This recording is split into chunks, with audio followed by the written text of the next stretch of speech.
Today is Monday, July 20th, 2020. Coming up on Roland Martin Unfiltered, a 2-hour tribute to the great Congressman John Lewis, civil rights icon, one of the most important figures in American history. He passed away at the age of 80 on Friday. Among the folks who are going to pay tribute to him, actor and activist Harry Belafonte, civil rights activists and good friends of his, Xernona Clayton and Reverend Dr. James Lawson. Members of the Congressional Black Caucus, including Karen Bass, the CBC chairwoman from California, Al Green of Texas, Jim Clyburn of South Carolina, and also Senator Kamala Harris of California.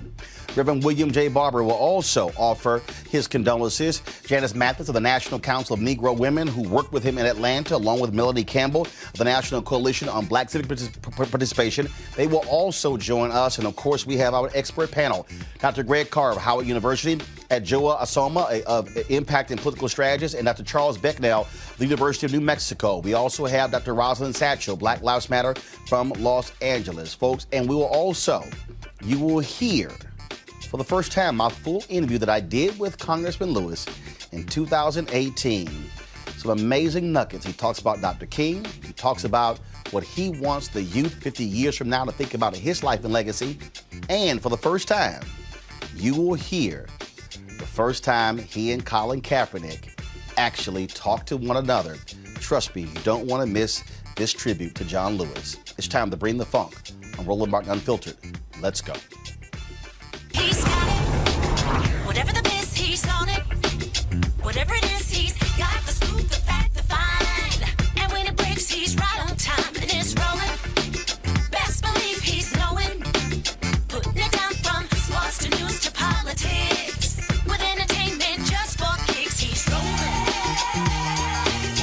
It's on go, roll, y'all. It's Roland Martin, rolling with Roland now. He's funky, he's fresh, he's real, the best, you know he's Roland Martin now.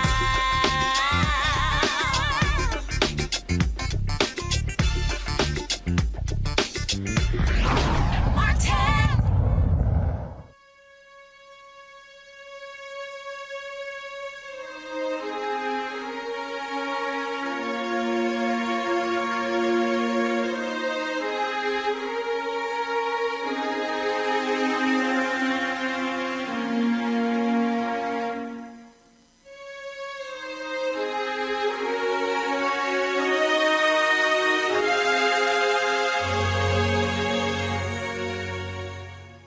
For the past 3 days, the world has mourned the loss of Congressman John Lewis, who died on late Friday night at the age of 80. So many people offering their condolences, folks who worked with him, who spent time on the campaign with him, and the civil rights movement with him. One of those folks joins us right now. He is the activist and actor Harry Belafonte. Harry, Mr. B, good to chat with you. We talked on Friday.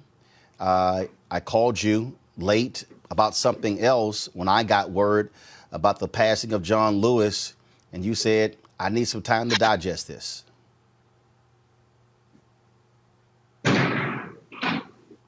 Mr. B?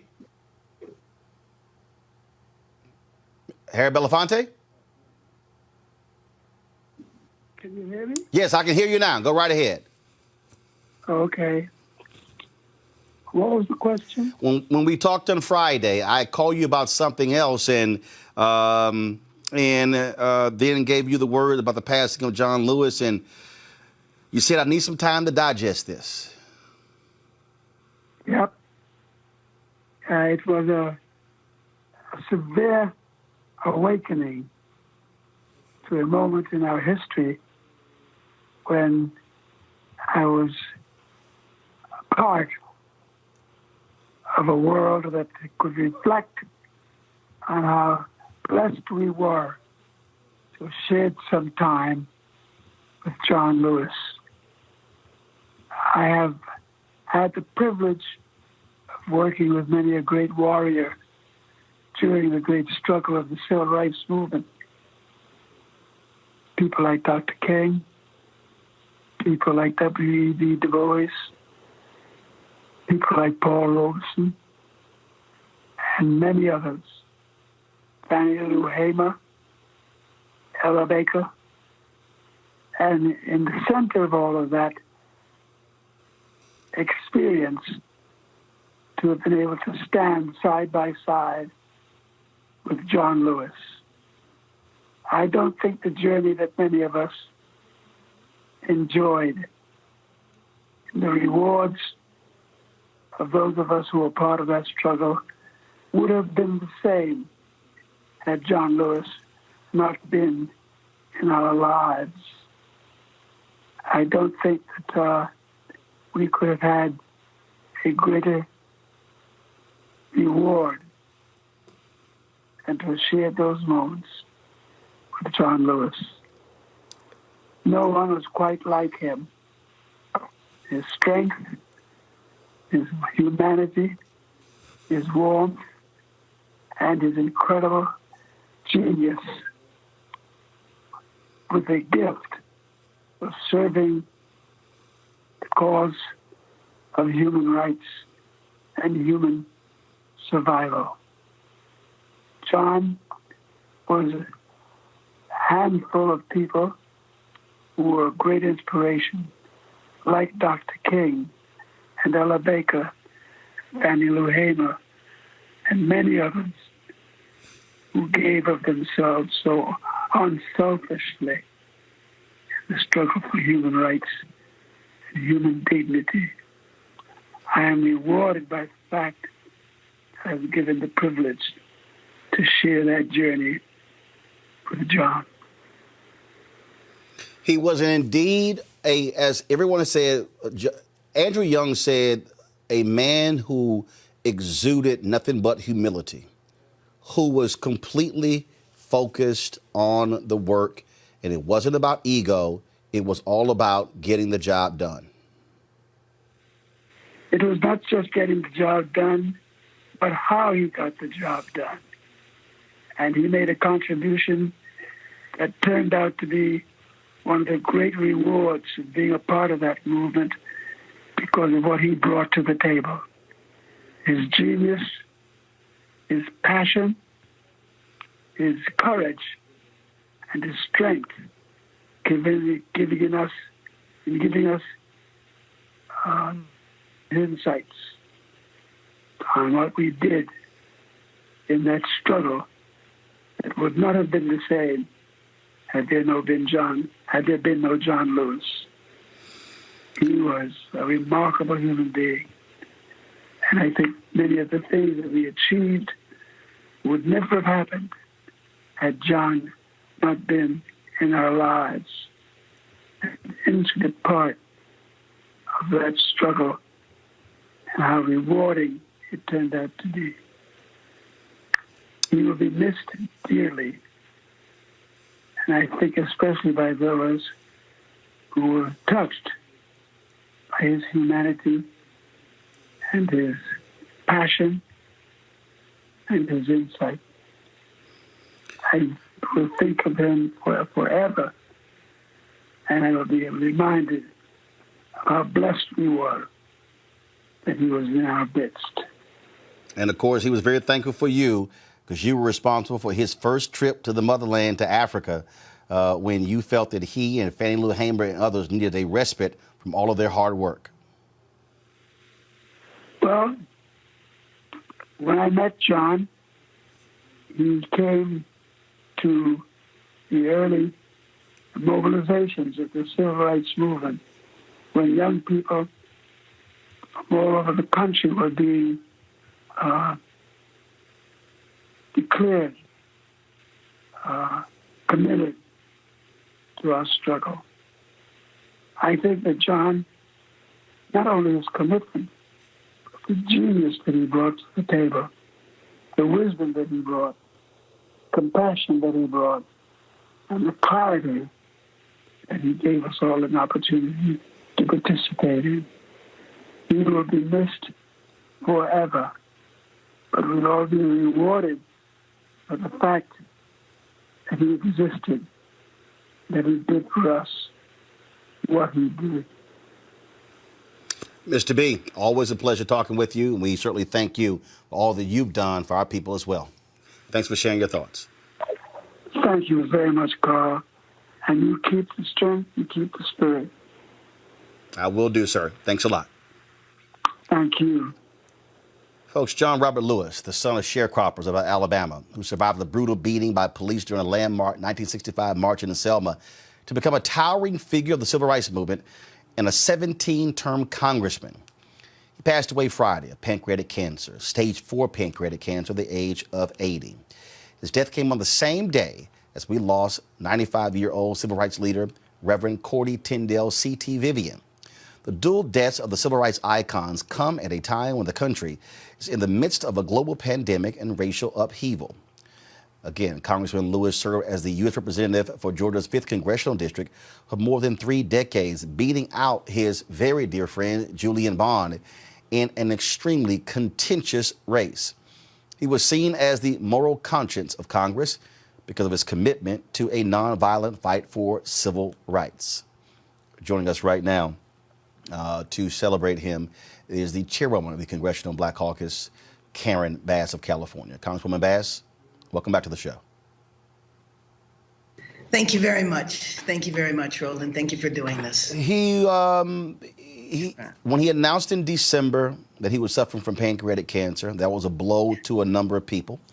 Many of us are aware that it has a 95% fatality rate. He said he was going to fight this. Folks were praying for him, pulling through. But he didn't go into hiding. Folks were shocked when he made that last visit to the Selma Jubilee to commemorate Bloody Sunday. When he appeared, people were stunned to see that he came out there just 3 months after that, after he announced that diagnosis. That's right. That's right. And remember now, just a couple of weeks ago, he was at Black Lives Matter Square, taking what will be iconic photographs, standing right on the street where it says Black Lives Matter. And I think for him to do that as his last public act was a statement. I interpret it as a statement to the next generation. I interpreted it as him passing the baton. And you know, Mr. Lewis, I'll tell you, it's a weird day here today on the Hill. You know, we're voting right now, and I stepped away from the floor to take some votes. But all of us, you know, are here kind of out of sorts. We had a moment of silence, and everybody has a heavy heart. And we will be honoring him this week on the floor, probably with speeches, maybe on Wednesday. The family is not going to make plans or arrangements until after C.T. Vivian is laid to rest. But at least I'm glad that the flags are still flying at half-staff, as I hope they do every day until Mr. Lewis is laid to rest. We explained to people who don't really understand what it was like to serve alongside, to travel with, to see how people just revered one of the most important figures in American history. Look, there are 435 House members, 100 United States senators. Everybody thinks that they're important, but Congressman John Lewis was in a completely different class than anyone else. Nobody thought or thinks that they were more important than John Lewis. Of 535, including the senators, I will tell you without question that he's the most respected member in the House of Representatives and in the Senate. And I think that one of the things about him that made you just love him so much is that he was such a humble man. I mean, to have had the history and to have impacted not just the nation, but the world in the way that he did. And you sit and you talk to him and you would never know that. You know, people would always want to go up and talk to him, especially young people. I don't care what he was doing. He would always stop and talk to them. He would always give them time. And I think his humbleness is really what you are left with, just in terms of knowing that he was a true giant. I happen to personally believe that a true giant is defined by their humbleness, not by their, you know, grandiosity.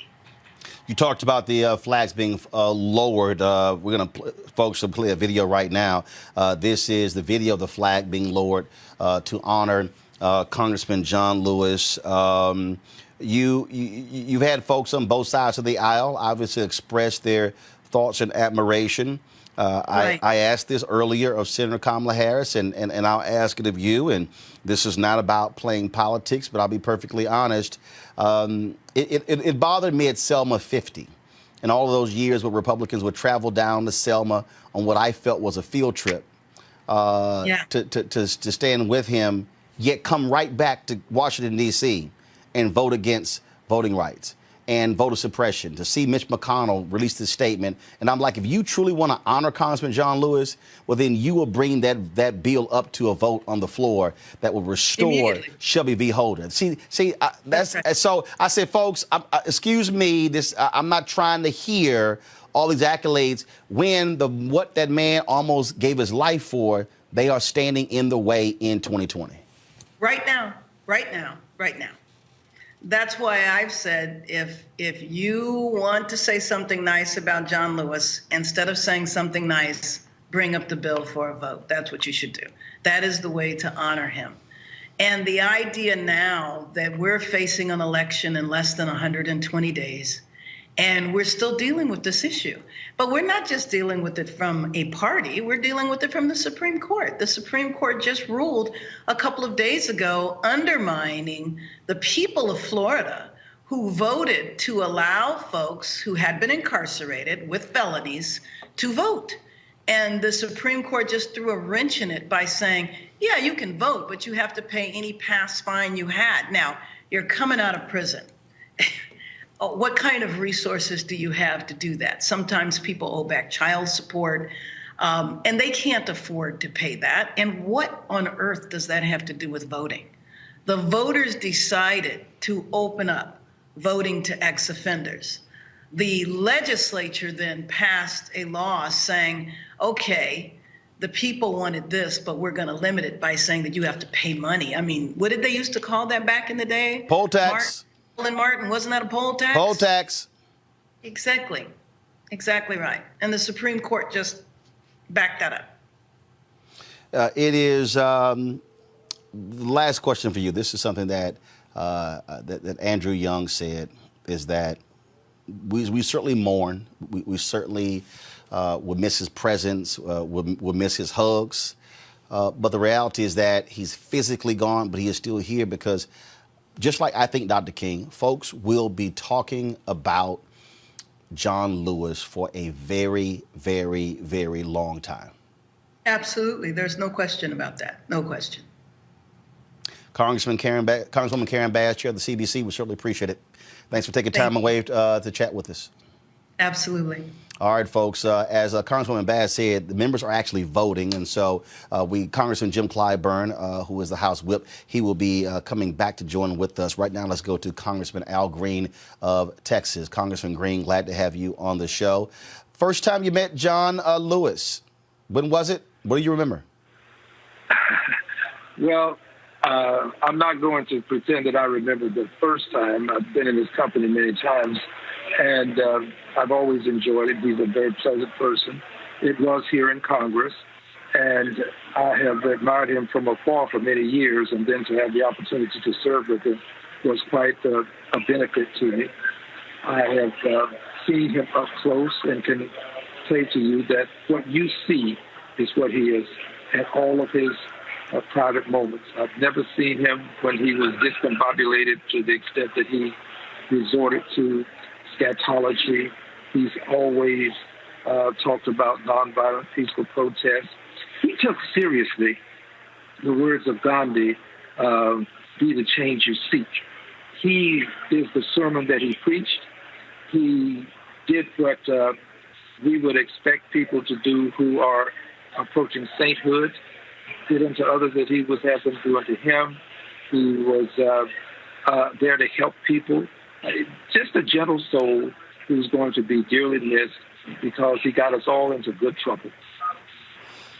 When you talk about that good trouble, I mean, we all remember when he led that protest on the floor of the House, when he sat down and other Democrats were shocked and stunned, and then they joined him. And then people began to stream this, and Republicans went crazy. But that's when he said, forget the rules. Sometimes you have to break the rules for what's right.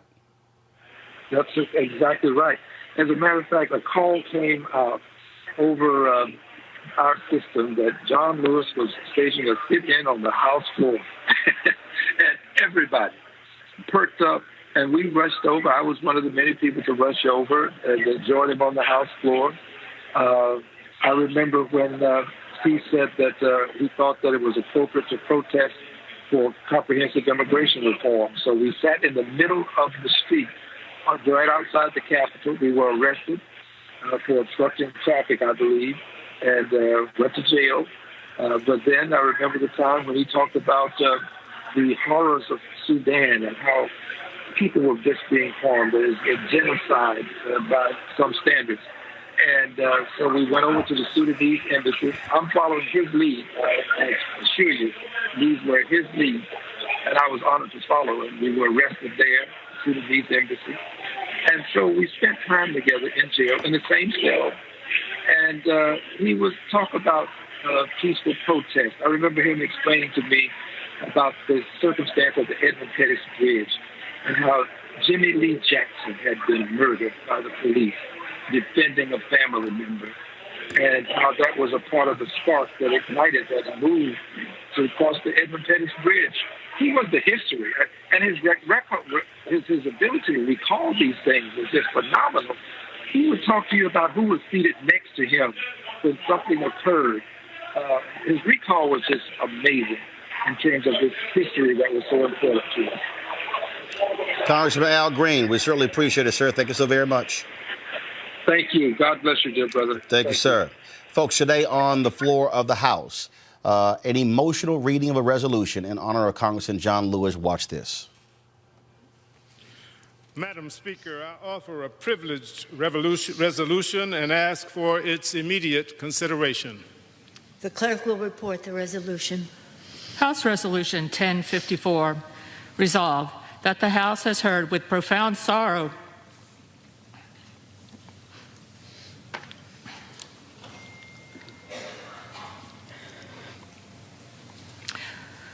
of the death of the Honorable John Lewis, a representative from the state of Georgia.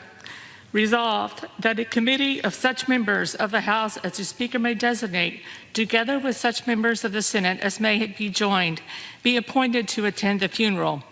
Resolved that the Sergeant of Arms of the House be authorized and directed to take such steps as may be necessary for carrying out the provisions of these resolutions, and that the necessary expenses in connection therewith be paid out of applicable accounts of the House. Resolved that the clerk communicate these resolutions to the Senate and transmit a copy thereof to the family of the deceased.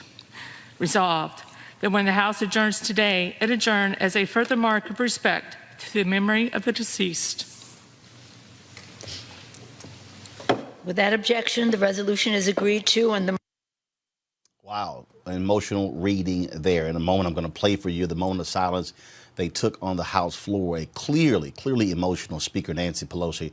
Joining us right now is Reverend Dr. William Barber, of course, Repairs for the Breach and Poor People's Campaign. Reverend Barber, John Lewis, we don't call him Reverend John Lewis, but you're talking about somebody who had deep, abiding faith, not only in the Bible, not only in Christianity, but in the goodness of people to eventually do the right thing. Exactly. He was a trained theologian. I'm not sure he didn't preach a trial sermon. I thought I heard somewhere, read somewhere that he did, but he was prophetic. He was a prophet of sense, and which is why I think we must handle his life and handle how we memorialize him very carefully. John Lewis knew and believed that people could change. Now, he didn't believe it was easy. And one of the things I love about him is he did not speak a lesser truth in the hope of transformation. You know, sometimes we think if we compromise a lot, it'll make people change. John Lewis understood it's not through the compromising, it's through the courageous, loving, truth-telling that causes people to see the error of their ways. And Roland, I was thinking about it, when John Lewis went to Selma, he needed to be with the people. We often speak of people as lone actors. You know, he went there because there was organizing going on that had been going on for years. He was beaten on that bridge because he could have run faster than Miss Brewington when she was knocked down. But saw her, he covered her, and that caused him to get brutalized even the more. He was the only speaker that I know, I've not read all of the speeches from the day on March Washington, that mentioned sharecroppers. He was the speaker that criticized Kennedy's deal, even though he said some of it's good, but it's not enough. He was the one that really said, listen, if this deal protects sharecroppers who lose their farms and are run off their farm because they try to register to vote, and if it doesn't protect maids who make $5 a day in households that make $100,000 a year, it's not good enough. We need to do more. So he carried the poor with him to the March on Washington. And in a very profound way, he was the one that they asked to change his speech. You know, Roland, because his love was the kind of love that knew love and truth have to go together. And that means even challenging your friends, even as you stand against your adversaries.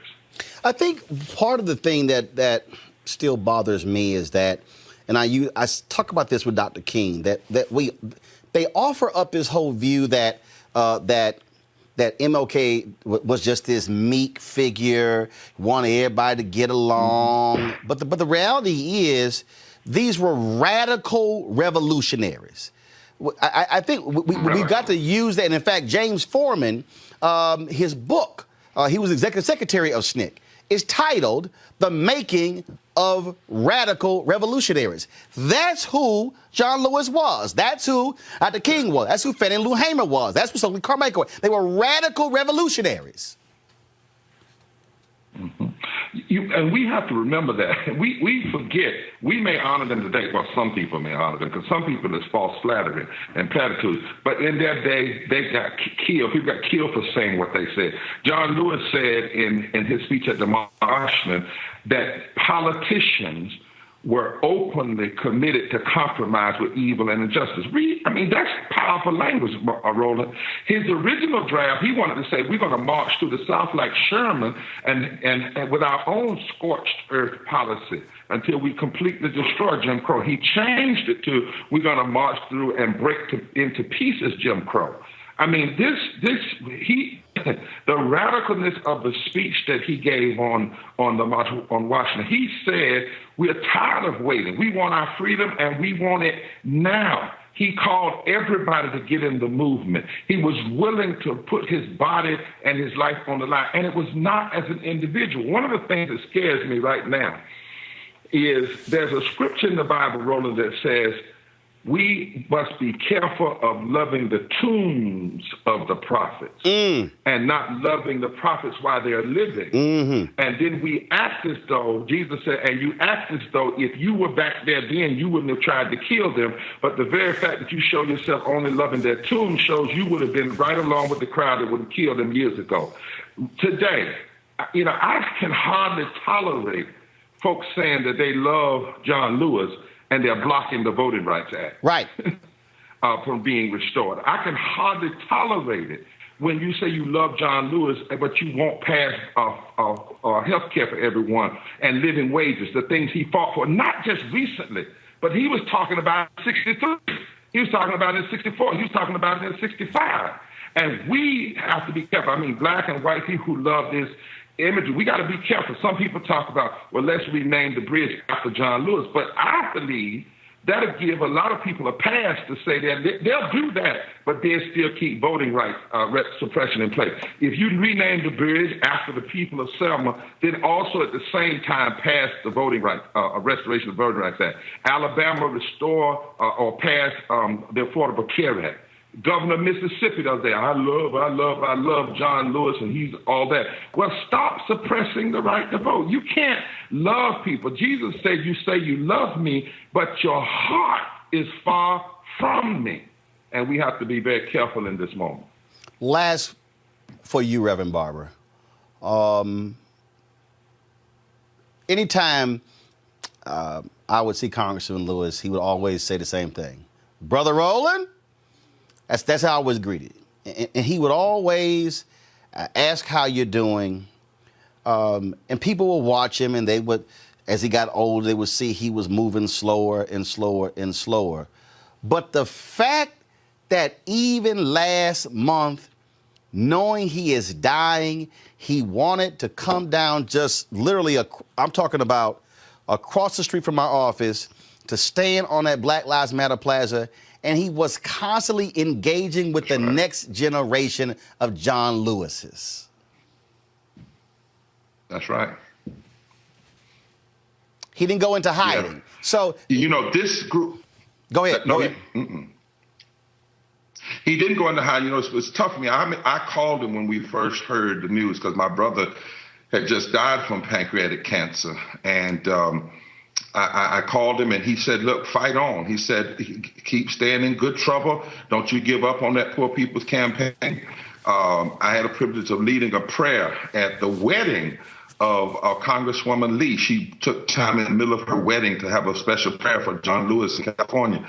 And when I would see him several times, I actually have a video of me walking with him. And actually, I told him, I said, you made me put my cane down, because I actually gave my cane away and walked beside him and held his arm. But while he was doing that, he was saying, keep up the fight. Now, think about this. John Lewis looks at the people, the young folk today, and said, that's me. That's me at 23. That's right. me at 24. Right. And the fact that he would get up out of his bed and go there knowing that he had pancreatic cancer. He challenged the rest of us. I had to come out and go there. He was constantly challenging. And what I want to say to everybody that was going, because a lot of attempts are going to be to laud him in his grave. And we should, Lord, we shouldn't forget. But please, for heaven's sake, let's don't just raise statues and memorials.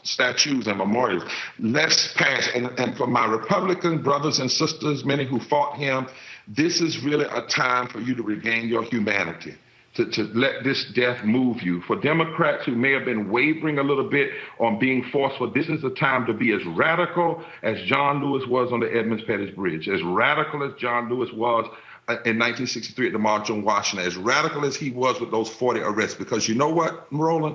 One of these days, we're going to die. And one of these days, somebody's going to write history about us. And let it not be said that Martin and Rosa and John, in the face of death and evil, were more radical than we were. When most of those things we don't even have to worry about today. For the most part, we don't have to worry. I mean, somebody could try, we get death threats. But for the most part, we don't face half of what they face. So there's no reason we should be compromising. There's no reason we should not be pushing an agenda. There's no reason we should not be pushing the third Reconstruction and a reckoning and a wrath. And we should do it in memory of all of those like John Lewis and C.T. Vivian and others who stood in the face of death and lived out their truth and lived out their justice and lived in love even in the face of hate. Indeed, Reverend William Barber. We appreciate it. Thanks a lot. Thank you, sir.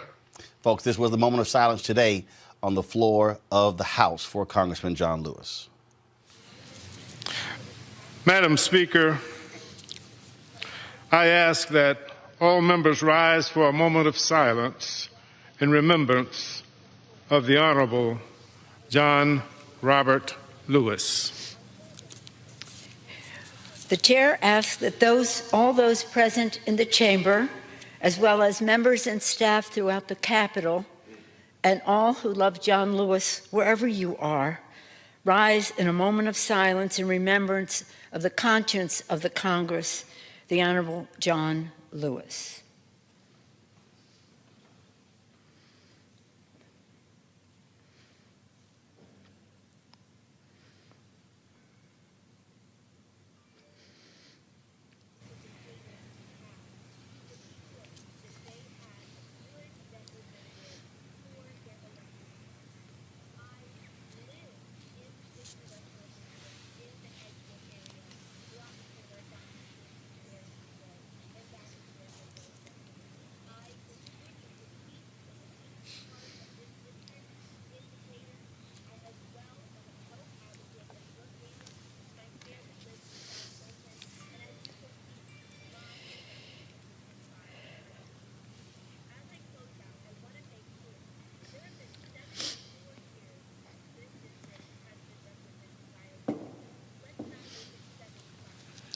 For what purpose does the gentleman from Georgia seek further?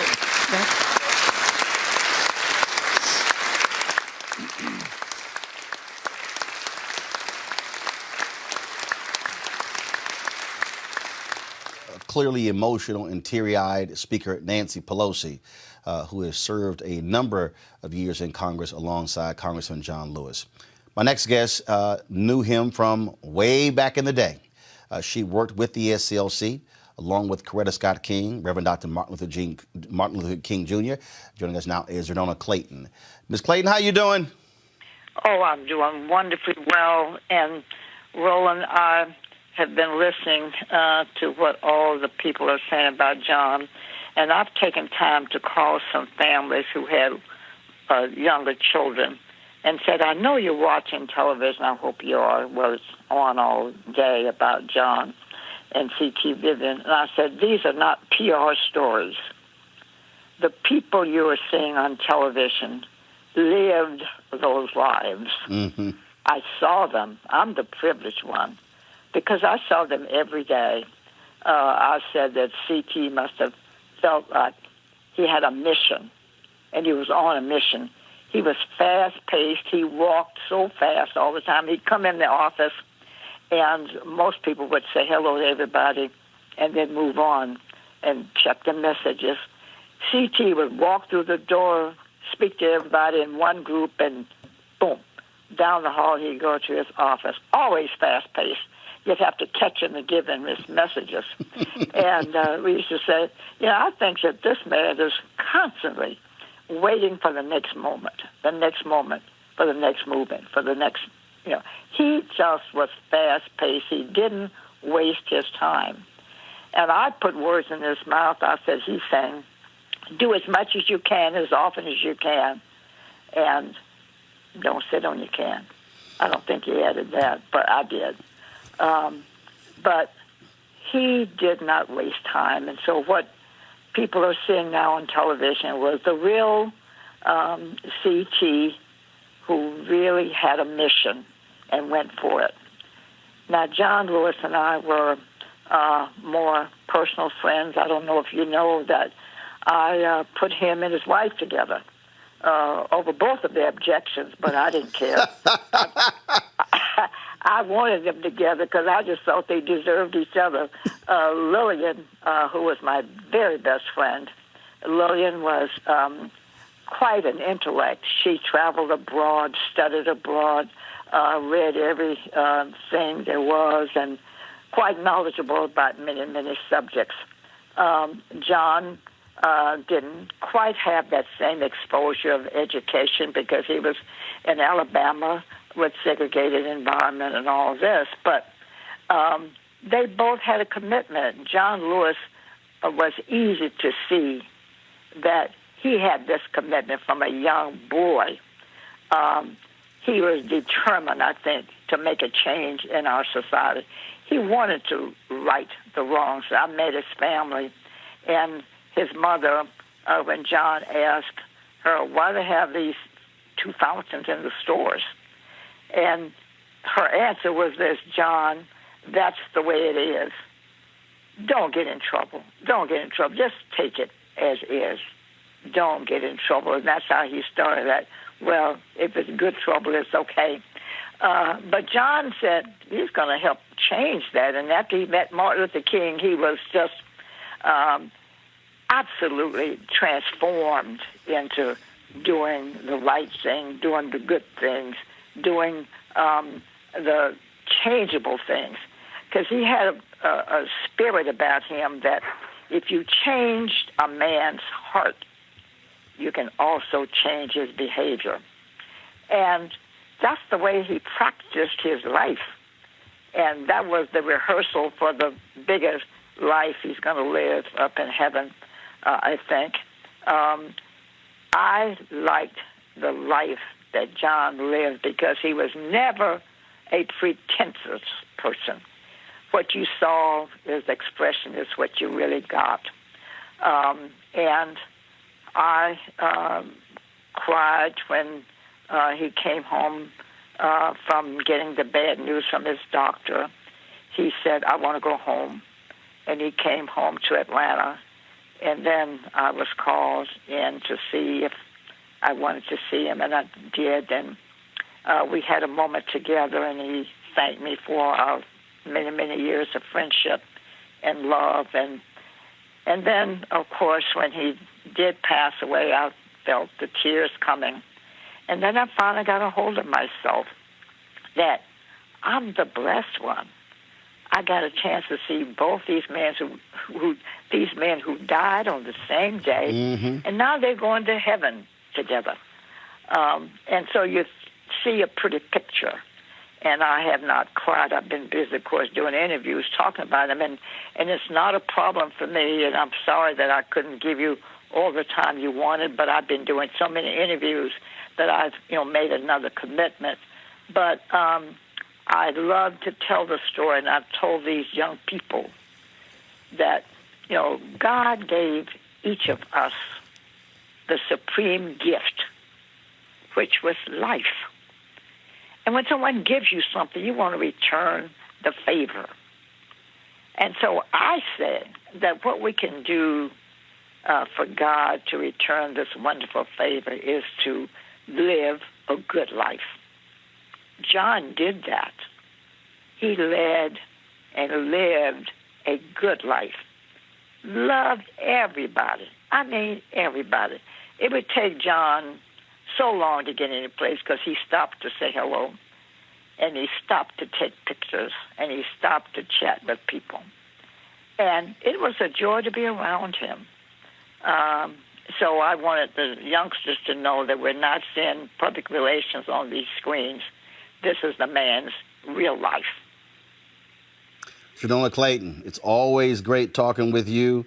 You always have great stories, and you said you didn't care that they didn't want to get together. You said, I'm going to make it happen. Yeah, right. I set up everything. And but guess what? They stayed together 44 years. Indeed. So it worked. I had that sixth sense that this is going to be the union that will last, and it did. So you see, anybody looking for help, call me. Well, we gonna make you the next host of the Love Connection. Yeah, right. Now, I didn't charge for that, but I'm charging now. I need money now. So. Ms. Clayton, we appreciate it. Always a good pleasure, and I hope to see you soon when I go through Atlanta. Good. All right, thank you. All right, Bye-bye. Thanks a bunch. Folks, Elijah Jacob Mears put this video out on Twitter, and it's a 20-second video. But I just think it just spoke so profoundly about John Lewis. Watch this. Be kind, be hopeful, be optimistic, never get down. It's all going to be okay. All going to be all right. We're one people. We're one family. We all live in the same house. Not just the American house, but the world house. I wish you well. Be kind, be hopeful. Melanie Campbell, National Coalition on Black Civic Participation, spent time, obviously, in Atlanta, working alongside many of these greats, including Reverend C.T. Vivian and Congressman John Lewis. Melanie, just your initial thoughts about these two amazing figures, both passing away on the same day. It took my breath away for a minute. And I just want to stop and thank you for how you lifting up Dr. Vivian and Congressman Lewis. I was blessed to spend, a lot of years in Atlanta. I went to school there. And so the civil rights leaders and political leaders, and I met them through two people, one who's also going to glory. I was Thomas W. Dortch and Reverend James Orange. And from that's how as a student, it just became my pastime was working on campaigns. I can remember and going to Selma, Alabama every year to deal with the reenactment of the Selma to Montgomery March and all the activities that we were involved in, working at the King Center and meeting Mrs. Lowry and Dr. Lowry. And so Atlanta was so rich with civil rights leaders and political leaders. It was like light posts. It was everywhere. So he thought everybody had that experience. And I was blessed to, that's why I found my passion for what I do now. Starting out with doing voter registration. But I remember working on Congressman Lewis's congressional race in 1986. And that's when I got a chance to know him. And the man he was just so kind to everybody and so friendly. And you know, you knew this great icon of what he had done in the civil rights movement of the 60s, but just to be able to be in his presence. And he always was so friendly. That's what I personally remember about him.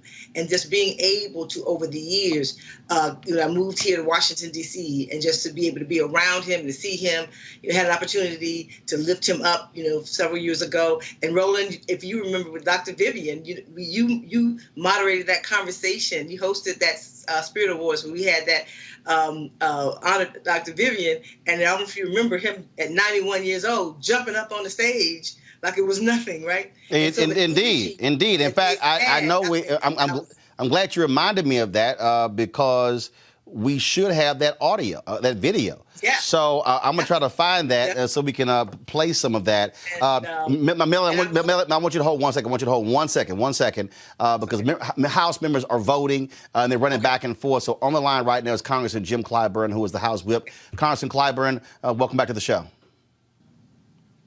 Okay, all right. So I had here Clyburn is back. But Melanie, go right ahead. Once he comes online, we'll go to him. But go ahead. The last thing I really wanted to say was, and we were on that bridge with him in Selma in March the 1st. And to be able to see him come to Selma one more time was a privilege, you know, and a bittersweet, you know, moment. But just to see him, he never stopped. And then to be able to see, wasn't there, but just to see that he went to Black Lives Matter Plaza the way he did, and always, and what I learned from Congressman Lewis and Dr. Vivian and all those who touched me and poured into me was that it wasn't about you, it was about the people. Make sure, and the power of coalition and the power of just being a servant leader and doing your part in the dash. What are you going to look, when people talk about you, what are they going to say about your dash? Right. And that's what I will forever remember. That's why I'm wearing my Power to Sister Vote t-shirt in honor of him. When I was thinking about what am I going to put on the vote, I had to put on the vote. And I'm with you, Roland. I saw something you posted earlier. If Mitch McConnell believes that he really wants to lift up Congressman Lewis, then go ahead and pass that bill. There's nothing else he could do other than that. And if he doesn't, we have to remember in November. And then, and if those of us who say that we want to lift up all that Congressman Lewis did and C.T. Vivian and all those before him and hers that we've lost, we got to vote like our lives depend on it, because they do. Absolutely. Melanie Campbell, we certainly appreciate it. Thank you so very much. Thank you. Thank you, Roland. All right, folks, let's go back to Capitol Hill. We're joined now by the House Whip, Jim Clyburn of South Carolina. Congressman Clyburn, welcome back to the show. Thank you very much for having me, my man. How's everything going? All good, sir. It has been, I've heard from different people. They said it has been an extremely solemn day on Capitol Hill. It has been, and I suspect that it probably should be that way. John was so well loved. And, you know, I was telling someone that as long as I've known John, we first met back in 1960, and we became fast friends. And over the years, his spouse, he met and married within the movement. Same thing with me. They were both librarians, my wife and his, and they became fast friends. And John, if you remember when he was ousted from SNCC, John went on to become chair to the director of the Southern Voter Education Project, the Southern Regional Voter Education Project. And I chaired the Charleston, South Carolina Voter Education Project. And so we had that relationship. Then we came up here to serve in the Congress together for almost 27 years. We had a very close, personal relationship, and we talked often out of the earshot of both our chiefs, sometimes just the two of us sitting on the floor, sharing experiences remembering what it was like back in the 1960s, remembering what it was like when SNCC got taken away from us. And John was so afraid that Black Lives Matter could very well get co-opted by headlines as it happened to us. So when these refrain, defund the police came out, John and I both thought that this was the kind of headline that could undercut the tremendous progress that was being made with Black Lives Matter. So both of us spoke out forcefully against that. You know, I've run for all kinds of leadership positions within our caucus. I've been chair of the Congressional Black Caucus. I've been vice chair of the Democratic Caucus, chair of the Democratic Caucus, assistant Democratic leader, and now I'm whipped for the second time. I never asked John to nominate me or to second my nomination. I always ran with his support, always discussed my candidacy with him, but I never wanted him to take sides in our caucus. Everybody liked John. He was our conscience. And I said to him that I thought it would jeopardize that position if he were to nominate me, especially when I'm running against somebody. Now, a few times I was elected unanimously, but I have had a contest before. I didn't want him to be registered as being for one person against another. So I never asked him to nominate me, never asked him to second the nomination, and that's why I didn't do it. John was one of a kind. We're going to miss him a whole lot, and I want us to remember him, not just with words, but with deeds. And I'm calling upon the House and the Senate to reauthorize the Voting Rights Act of 1965. It's been gutted.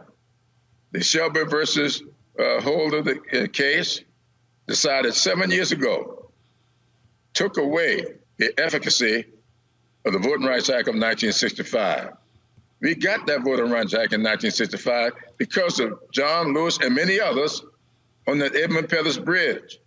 John was beaten to within an inch of his life, and we got the Voting Rights Act out of that. Now, after the Supreme Court had gutted it, they told us in the decision what we needed to do in order for the court to consider it to be constitutional. We have done that.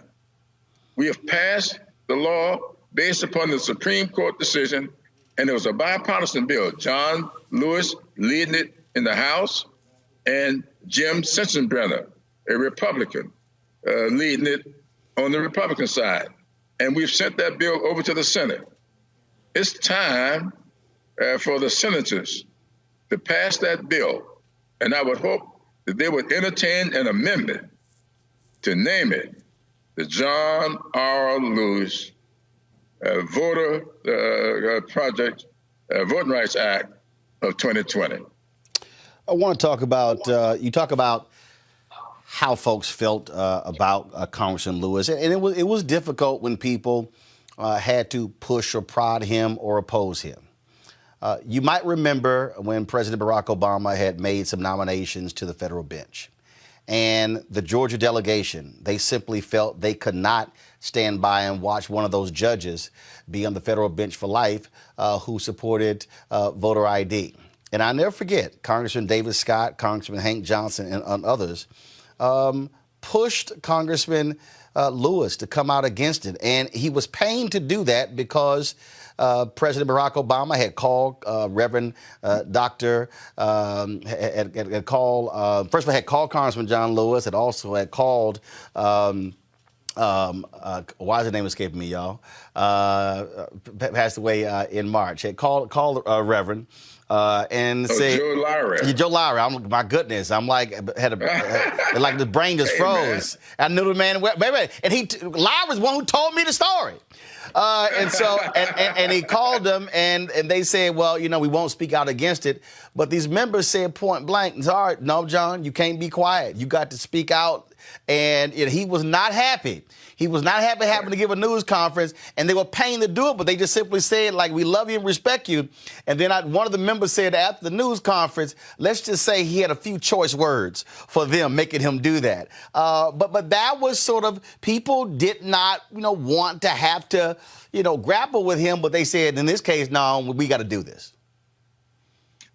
That's quite true. John really had so much admiration and respect for President Obama. And since Obama made that nomination, he did not want to come out against it. I talked to him about that, but the Georgia delegation felt there needed to be united on that. That is the blacks in the delegation. And so he did agree to it. I remember it very well. And it was tough for him. But that's the way John was. He had internalized nonviolence. A lot of us had adopted it. I'm one of those people who thought it was a good tactic. I never saw nonviolence as a way of life. John did. And that's what set him apart from the rest of us. He was a genuine, nonviolent person who was against a war of any kind. And so John was really one of a kind. Do you have to ask you about this moment? It'll be my last question here. That moment when he went to the floor to lead this sit-in, a lot of Democrats who were scared because people were like, hey, we got rules. I'm going to play this video, then about 50 seconds, and we'll come right back. Very good. Now is the time for us to find a way to dramatize it, to make it real. We have to occupy the floor of the House until there's action. Rise up, Democrats. Rise up, Americans. This cannot stand. We will occupy this floor. We will no longer be denied a right to vote. I yield to our majority whip and leader. We sit down. Gentleman's time has expired. Pursuant to clause 12 for NA of Rule 1, Chair declares the House in recess till hour. My friend, my brother, for yielding. Congressman Clyburn, there were a lot of Democrats. You saw some of the looks on their faces like, did he just sit down on the floor? Yeah. Well, John Lawson, I give John Lawson a lot of credit for that. John and a few others thought that there was one way we ought to dramatize, as John Lewis would say, exactly what was going on, denying us the right to vote on gun legislation. You know what was happening in these schools. It was just horrible. And all we were asking is to bring the bill to the floor, and the speaker would not bring it to the floor. And so we decided to sit down on the floor, and we stayed there. That night, I think, really ushered in a new attitude on the part of us Democrats. I think it's what laid the foundation for us going out and winning the majority, because it unified everybody. We started getting phone calls, getting texts from people all up and down the East Coast, people from Philadelphia, up in Delaware, people from New York and Richmond. We got a bunch of phone calls from Richmond. People got in their automobiles and said, keep the flow, keep the flow. We are on our way. And people came in. And that night when we finally decided to lead the floor, we went down the steps of the Capitol, went out on the lawn, and there were hundreds, maybe thousands of people out there. And you probably saw that iconic photograph of Nancy Pelosi on John's left, I was on John's right, hoisting him up on some kind of a platform so he could address that crowd. They had come from everywhere. And so they needed to hear from John. That was a great night. That's the night that I think we got the unity that was necessary for us to be successful in the 2018 elections. I will credit that night with giving us the majority in the House. He indeed was an absolute iconic figure, one of the greatest Americans in this nation's history, and your friend for 60 years, Congressman Jim Clyburn. We certainly appreciate you sharing your thoughts with us. Thank you very much for having me. All right, folks, we talk about, again, the impact of a Congressman John Lewis on so many people. You really do have to think back to the Student Nonviolent Coordinating Committee. Think back to that period where that was young folks who were in SNCC. They met at Shaw University in 1960. They met there where they began to plan. Ella Baker was one of the folks who was helping, advising them as well. And out of that, if you think about most of the most important actions that took place between 1960 and 1968, really, it was about SNCC and how those young folks were able to make a difference when it came to leadership. Those things were extremely important. Right now, folks, I want to pull in Janice Mathis. First off, National Council of Negro Women. She spent a significant number of years in Atlanta with Rainbow Push. Janice, you came across on many occasions Reverend C.T. Vivian as well as Congressman John Lewis. Certainly, working for Reverend Jackson and the Rainbow Coalition, there was a connection between them. Those young men who led that movement were forever changed by it, and there was a kind of fraternity of them. They would gather in Tennessee, in Memphis, on April the 4th. They would gather on Black History Month, various occasions, and you could just tell that they were united by a common purpose and a common cause.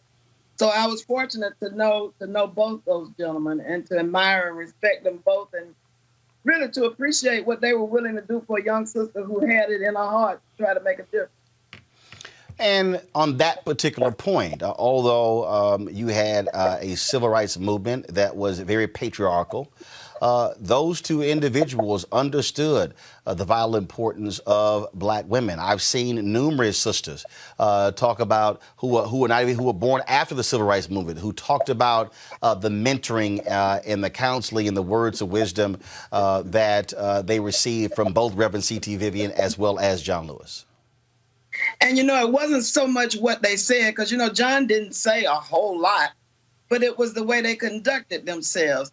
I remember that we were planning this march to reauthorize the Voting Rights Act. That was back in 2006 in Atlanta, keep the vote alive. And I was nervous and scared. And one by one, John said early on, I'll be there. Count on me. What do you need me to do? It was that kind of support. And then even as a young person, I think Congressman Lewis will always stand for the proposition that young people ought to be involved. After all, he was the youngest speaker on that platform in 1963 at the March on Washington. And it wasn't a coincidence, because beneath the steps of the Lincoln Memorial, they gathered before they spoke, and there was some disagreement about who would speak and how long. And Dorothy Height, who was the president of the National Council of Negro Women at that time, urged the fellas to let John Lewis speak. And he tells that story, and she did too, that she gave up her spot on the podium so that he, a young, very young person, could have a word and some words to say. So it's all about that mutuality. And I heard Melanie say, number one, 2 lessons. You can't be scared, and you got to know that it's not about you. It's about the people. I thought about, at first I felt sad and mad because John Lewis fought for voting rights for 55 years. And here we are mourning him and celebrating him and making tributes to him. And it's not as bad as it was in 1965, but we are still fighting over the right to vote. But then I console myself by saying, people don't try to steal something that is not valuable. So the fact that we're still fighting for the right, unfettered right to vote tells me that it must be something that is very valuable. Janice Mathis, we certainly appreciate it. Thanks a lot. Thank you for having me, Roland. Thank you for what you do. I don't know what we would do if you weren't doing this. I appreciate it. Thank you very much. Folks, joining us right now is LaTosha Brown. She's the co-founder of Black Voters Matter. I also want to bring in my panel. Dr. Greg Carr is the chair of the Department of Afro-American Studies, Howard University, and I'll also bring up my other two panelists in just a moment. LaTosha, the connection between then and now, the connection between young and old. We always hear folks talk about the passing of the baton, and a lot of young folks say, I wish the previous generation would just get out of the way and just let us do what we do. John Lewis had no issue with the next generation stepping up, but he also made it clear that he was still in the fight, that both things can happen at one time. That's right. We shall not be moved. We shall not be moved, just like a tree that's planted by the waters. We shall not be moved. You know, I wanted to start in that spirit because I do think more than anything, what I gathered from him, and answering your question, Roland, is, and I say this often around how deeply spiritual he was, that he did not run away from being an Alabama Southern country boy. He wore it. He wore it as a badge of honor, you know, and I think that what's really interesting, even as I was listening to Representative Clyburn, you know, what was interesting about John Lewis is that he wasn't beyond transforming and even admitting when he was wrong. You know, I remember early on when some may not know, early on in the Obama campaign, he was actually supporting Hillary Clinton. I mean, part of it is he had a long-standing relationship with them. They were friends of his. He had worked with them and had worked with Bill Clinton over the years. But in that process, he saw the moment that our community was in, the moment of where it was this moment to put this African-American male in office. And he sees that moment. And even though, just like they were talking about the other decisions, you know, oftentimes I know there are elected officials that are so stuck in their way of being that they can't transform. They can't transform or see beyond themselves. One of the things I think was actually really powerful and phenomenal about him, particularly as you're talking about young people, is that he was always able to actually see the value in young folk, even if it challenged some of what he believed at the time. You know, I think a case in point, as we heard Representative Clyburn say that early on, there was some concerns around how the messaging, how that would land publicly. But one of the last things that he did publicly is he went out to the Black Lives Matter Plaza and stood out there. If that ain't a message of solidarity, if that ain't a message of affirming young folks that I'm with you, I'm standing in solidarity with you, I support you. There are other Black officials that won't do that right now, that are here and won't do that right now. And so I'm saying that because I think there's something really profound about his belief in the power of redemption, the power of transformation. He did believe that everybody, he believed that everybody was worthy of redemption. Roland, I don't even know where I am on that, right? A part of me says I want to believe that, but a part of me like, I don't know, right? And but ultimately, in terms of the value of redemption, he fundamentally believed in that. And so I think, you know, often year after year when I was living in Selma, we would bring him, he would come year after year to Selma for the Selma to Montgomery March. And oftentimes he would actually speak to young folks.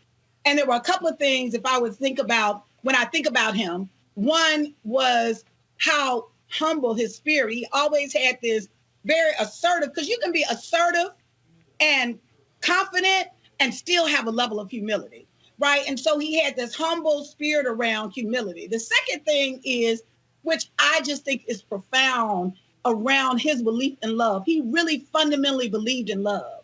And he believed in this principle of love in a different kind of way, not just like love to make you feel good. He believed that love could actually transform, could be transformational, right? And so, it's such a pillar of what I believe myself. And the third thing is that he was a statesman. You know, we don't have that many of them right now, right? And so well, particularly in the White House, when we look at the upper levels, they're not statesmen at all. This was a statesman that literally we see his transformation from a Southern boy who he was saying in the cotton fields of Alabama, to transform himself to become a young activist, to literally transform himself to become an organizer around getting people registered to vote, and then become a congressman, right, who wound up being a leader of not just his district, but of the world. In that, there's something that you said, Roland, the other day that I thought was really powerful. It was something that I often say that we give a lot of credence to the founders of America, right? When, in fact, when I think about John Lewis, he was one of the original founders in this country of democracy. The founders of America were not the founders of democracy. Mm-hmm. The founders of America had ideas about democracy, right? They had an ideology, they had some framework around that, but clearly they didn't believe in democracy they didn't believe that women should vote. Matter of fact, they didn't even believe that men at the time, they didn't make provisions that white men who didn't own land could vote. And certainly black folks were not even considered human beings at the time. So they were severely deficient in their understanding, their belief in democracy. But here comes along a generation of folks like Dr. King and Reverend Lowry and C.T. Vivian and John Lewis and Diane Nash and Amelia Boynton and Marie Foster that fundamentally put America to the test.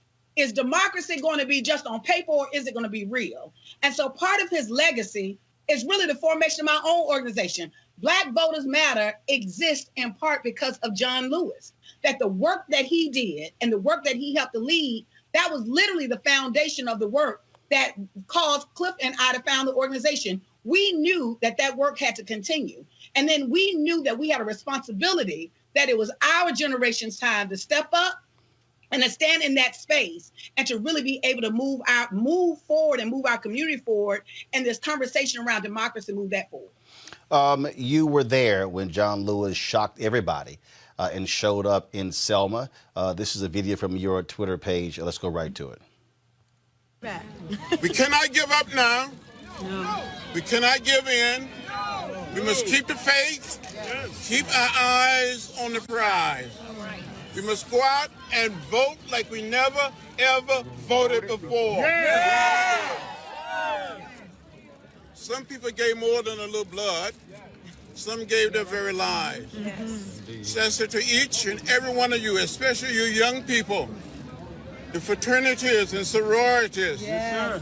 You look good. You look colorful. Go out there. Yeah. Speak up. Yeah. Speak out. Get in the way. Get in good trouble. Good trouble. Every trouble. And help redeem the soul of America. Yeah. Thank each and every one of you.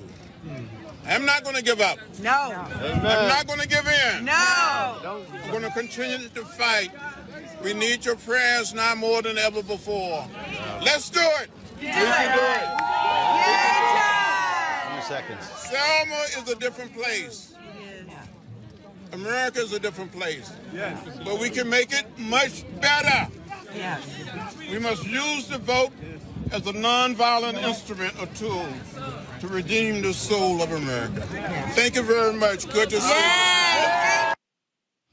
And of course, when we were there for Selma 50, you also happen to be in a real good spot. You're standing behind Obama and John Lewis, and you were ear hustling.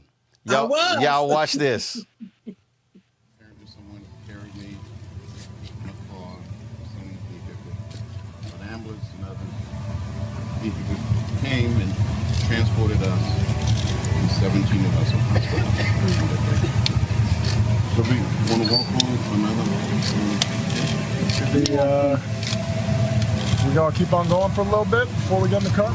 Yeah, I think that's fine. Yes. Apparently someone carried me. Sasha, that was John Lewis telling President Barack Obama, exactly what happened on that bridge on Bloody Sunday. That's right. And as you notice, I was ear hustling. I had my phone and the battery was about to go dead at any moment. But I was like, I got to capture this moment because he was having a private moment and sharing. What's interesting is that spot is almost the same exact spot that the other video is in from 5 years later. And what was interesting, I'll just say the first video and the second, what was interesting is when we slowed down and he was actually sharing this private moment with Obama, he started out very slow, started out very soft. You can tell he was almost in some ways reliving. And I just want people to understand what happened. Here it is on the 50th anniversary of the Voting Rights Act and the Selma Montgomery March. He had the opportunity to walk with civil rights activists and the first African-American president at the spot in which he was beaten, beaten, and really Obama would not have been president had it not been for him. Like, is that not like just a profound moment? And I am so grateful that I had the opportunity, Melanie Campbell and Cornell Brooks, where all of us have this opportunity to share that particular moment. And I remember even myself in that moment, I was actually in awe. I was in awe of just what was happening. Here we are in the bridge at this spot, and he's sharing this moment, and he's seeing the fruits of his labor. And then 5 years later, what's interesting about what happened this year when he came up to when he came to the part in the bridge, we didn't know he was coming. We had actually marched, and we were moving forward, marching across the bridge, and then it was just like Moses had parted the Red Sea. That all of a sudden they had parked on the other side of the bridge because, as y'all know, he was sick. And he walked up, and when he walked, the crowd just parted. It's like they parted. Stacey Abrams had helped him to get up on this. They had a little footstool for him. And so he was up there, as you all saw, speaking with power and fire. This man was battling cancer. He could have been in his home, resting, building up his strength, but he thought it was so important that he be there at that day, in that moment, to give that message to us. And I remember being so moved, and it's interesting because I've walked across that bridge, feels like a million times, but I remember in that moment being so moved and in awe of him. I'm saying, wait a minute, here's a man that he ain't got to prove nothing to nobody. He could be at home taking care of himself and his health, but he is so committed to this fight, right, that he is here in this moment. And so even for me, I'm like, who am I to be tired? It was almost like even at that moment, I was recommitted to the cause. And so I think that I hope that in this sharing of the legacy of John Lewis, and I also want to share my experience with C.T. Vivian, who also died on the same day, which I thought that in itself just, they were very close, and they were lieutenants, in this movement that both of them had poured so much into our community, and they never stopped fighting, y'all. Not until they never stopped fighting. This picture right here, Roland, those are the founders, are part of the group of the founders of American democracy. It was not Washington and Jefferson. It was our folks who literally fought for the right to vote to make democracy real. In that space, what I think is important in this moment that we really recognize is that it ain't over. And I think he knew that. I know he knew that. He said it. And so the question is, when we are called, right, because he was real clear that when he got the call and he said, Lord, send me, and he showed up, I think the thing about him is he always showed up. And so the question now for us is, are we going to show up, right, and show up in remarkable ways that we're actually taking this movement to the next level, and then so that the generation behind us can take it to the next level. And so I just think it's really important that part of his legacy is that we rededicate and recommit ourselves to this work. Latasha Brown, co-founder of Black Voters Matter. We certainly appreciate it. Thanks a lot. Thank you. Thank you for having me, Roland. And thank you for your work. I appreciate it. Thanks a lot. Folks, Mark Thompson, of course, would Make It Plain, actually shot, this was a couple of years ago, in a reenactment of Congressman John Lewis walking him through what actually happened on Bloody Sunday. Here is that discussion. How does it feel when you come out here? Do you still feel, some of the same things your body felt 54 years ago? Well, when I walk across this bridge, I go back to 1965 and remember well how I was to walk from Brown Chapel Church on that Sunday, March 7, 1965. As a matter of fact, when we got near where those buses are, there was a group of white citizens, all men, and they just stood and looked at us. But you can see the sense of anger.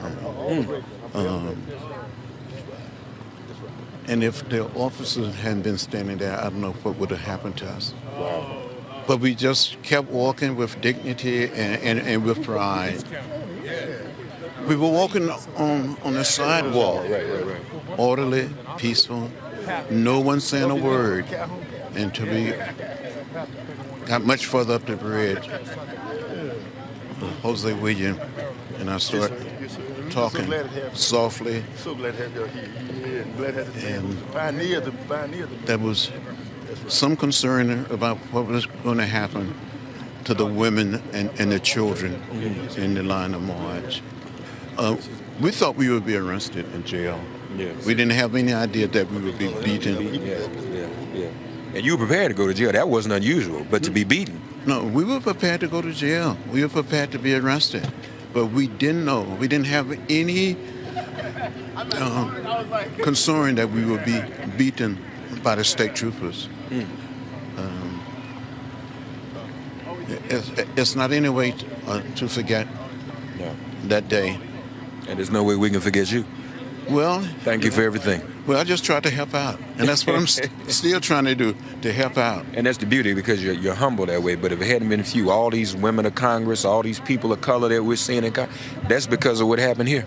Well, I'm gratified and thankful. I feel more than lucky. I feel very blessed that we have seen unbelievable changes around the South in particular, but around America. To see more women, young women, more people of color, not just African American, but Hispanic, Asian American, 2 Native American women in the Congress for the first time in the history of the country. It says something. Love you, man. I love you too, brother. See you, man. Good to see you. Always a pleasure to see you. Thank you. John Lewis, ladies and gentlemen. Our hero. Thank you. Yes, indeed. Yeah, thank you. Joining us right now, Dr. Greg Carr, Chair, Department of Afro-American Studies, Howard University. Dr. Charles Becknell, Department of Africana Studies, University of New Mexico. Adjoa B. Asamoah, Impact and Political Strategist. And Dr. Roslyn Satchel, Black Lives Matter, L.A. Greg, I want to start with you.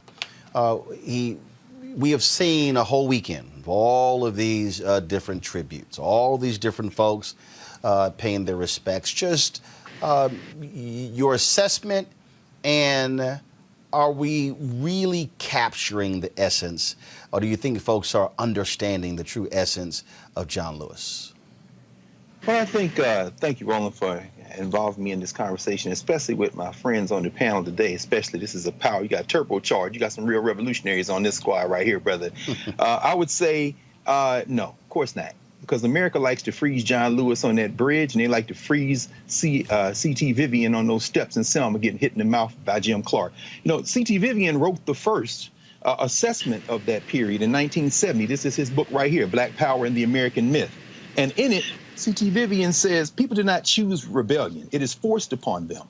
Revolution is always an act of self-defense. And when we see John Lewis, you know, as earlier I was in a conversation with some of his comrades. You mentioned SNCC earlier, Cortland Cox, Frank Smith, Dory Ladner, Tim Jenkins, all his SNCC comrades. And one of the things they talked about was SNCC was really the shock troops of that movement. They descended into places and worked to help people utilize their local power. You know, that's problematic in America. And so it gets narrated as individuals and heroes. And John Lewis is nothing if not a hero. C.T. Vivian is nothing if not a hero. But we often miss the fact that it's collective work. You know, it's very interesting to hear Representative Clyburn talk about SNCC being taken away from us.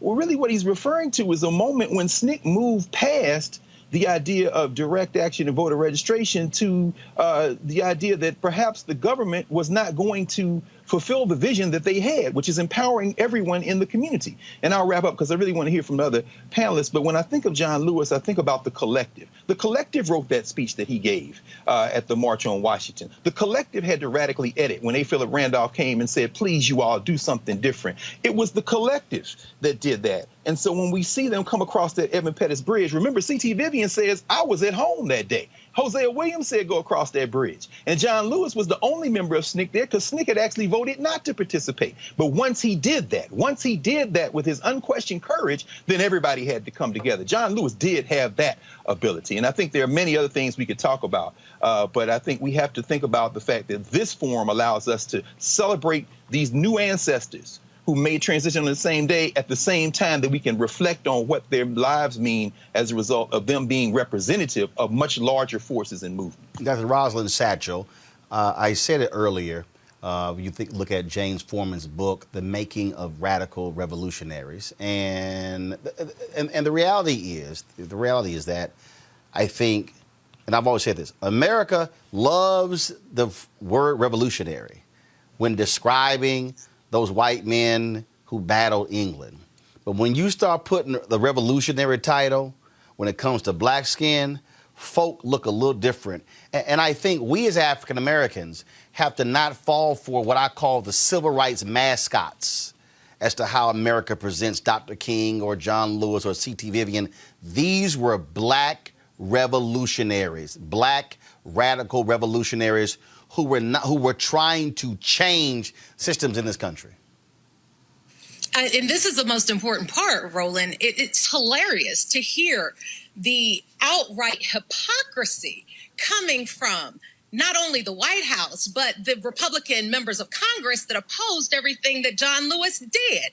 It is amazing that this revisionist history that they are trying to sell the public does not account for the fact that John Lewis and C.T. Vivian were called disruptors. They were called interlopers. They were called carpetbaggers. Public opinion was against them. They were criticized not only by the powers that be, but also by their own community. So Black Lives Matter is at a place now where we recognize our place in the continuum of radical revolutionary democracy in this country. We are a part of the legacy of John Lewis, whether Representative Clyburn sees it or not. We are indeed a part of the legacy of C.T. Vivian, who hired me in 2003 to be the executive director at the National Center for Human Rights Education. This man in his 70s was still doing the work and was still open to learning with and from young people. I pray Representative Clyburn does too, because when we say defund the police and reimagine public safety, we are in fact saying the same thing that so many of our ancestors said before us, and that is simply that freedom is not free, and we are willing to pay the cost. Sure, defund the police might very well upset the police unions around the country. We don't care. We don't represent them. We are here to represent the people in our communities, the people who John Lewis represented as being a young man of rural upbringing in southern United States. Please, I'm from the South. I'm real clear that nonviolence was a strategy, y'all. It was a strategy. Sure, many of our elders in their older years, in their latter years, they took it on as a part of who they were, and we acknowledge that, we admire that, but we also look at their lives as young people when they were young, just like we are. And, you know, I ain't exactly the youngest chicken in the bunch, but I am young enough to recognize that we have still more to learn. We don't need to kowtow to the powers that be. We don't need to make sure that the police unions don't get offended so that they don't contribute to our political campaigns. That's not our objective. Let me, learn is for the people. Charles Becknell, here's the deal. The reality is that if you actually study the movement, again, 1959, Roy Wilkins, head of the NAACP, calls Dr. King a radical. Then Dr. King, as he began to go within the movement, SNCC folks used to derisively call him DeLord. When folks get to see my interview with John Lewis a little bit later, he actually talks about that. So the reality is we've always had the dynamic, and not just when it comes to black folks. You always have had a dynamic of young pushing and prodding and being and not just walking up to the line, but crossing the line. And then you have others who are saying, no, pull back. And so that's why initially when Congressman Clyburn made his comments about defund the police, I took it for exactly what it was. An older politician looking at things from a political position, whereas external groups, their job was to push as hard and as far as they can, which is exactly what SNCC did to SCLC, which is why Ella Baker did not want SNCC to be a wing of the SCLC. She wanted it to be a separate institution. Exactly. That's exactly it. Charles, yes. Yeah, there you go. Go ahead. Yeah. So, the battle has to be waged on all fronts. And we, as people who have a history of being oppressed, have always been forced to engage in a zero-sum game, one strategy over the other strategy. And when I think about the life of John Lewis, he represented to me what it means to be young, what it means to be radical, what it means to be militant. He was somebody I could connect with. He was somebody that was willing to push the envelope. And, his power didn't come from only his experience, but his power came from his religious upbringing. He was serious about that religious side of his life, and that's what fundamentally led him to sacrifice. He was a Baptist preacher. As a pastor myself, I can relate to that. His work was guided and inspired and sustained by God, and I think that's what allowed him to persevere in his radical militant stance, where he was nearly beaten to death on at a Montgomery bus station, while he endured near death on a bridge in Selma on Bloody Sunday. And so when we think about John Lewis, we cannot disconnect him from the radical black past of David Walker. We cannot disconnect him from the radical black past of Nat Turner. He's among those ancestors that spoke truth to power and was willing to put his body and his life on the line. Adjoa, that point there. Charles, go ahead. Yeah, it's not a zero-sum game for me. It's not one strategy over the other. The battle has to be waged on all fronts, and not everybody can be militant. Not everybody can be radical. When I was in Jackson, Mississippi in 2006, I had the opportunity to meet Hollis Watkins, who was an original member of SNCC. And he told me that we have to engage in the practice of truth-telling. And I asked him what he meant by that. And he said, when he was arrested for registering people to vote throughout the state of Mississippi, when he was put on death row for registering people to vote in Mississippi, it dawned on him that just because he didn't see people on the front line with him getting arrested with him didn't mean that they weren't in the struggle. Somebody had to pray for them. Somebody had to wash their clothes. Somebody had to cook for them. Somebody had to pay their legal fees. And so the battle is waged on all fronts. Adjoa, your thoughts? Roland, one, thank you so much for having me, especially with this dynamic panel. I come to this work as a student activist. The term headmaster was used at my high school. And as the daughter born to a man who was born under colonization in what would eventually become the Republic of Ghana, who subsequently taught political science and Africana studies, including focusing on the work of our now dear ancestor, John Lewis, that, of course, didn't work for me. And so terminating that title was essentially my first campaign. I have tried intentionally to channel the good, troubled spirit of John Lewis, but it is certainly not enough. I've worked directly with elected officials to introduce and pass bills like the Crown Act, for example, which Congressman Lewis supported. But I have never packed a toothbrush and an apple and left my home knowing that the likelihood was that I was going to jail. Certainly not 40 times. I've never left my home thinking I would be beaten and bloodied.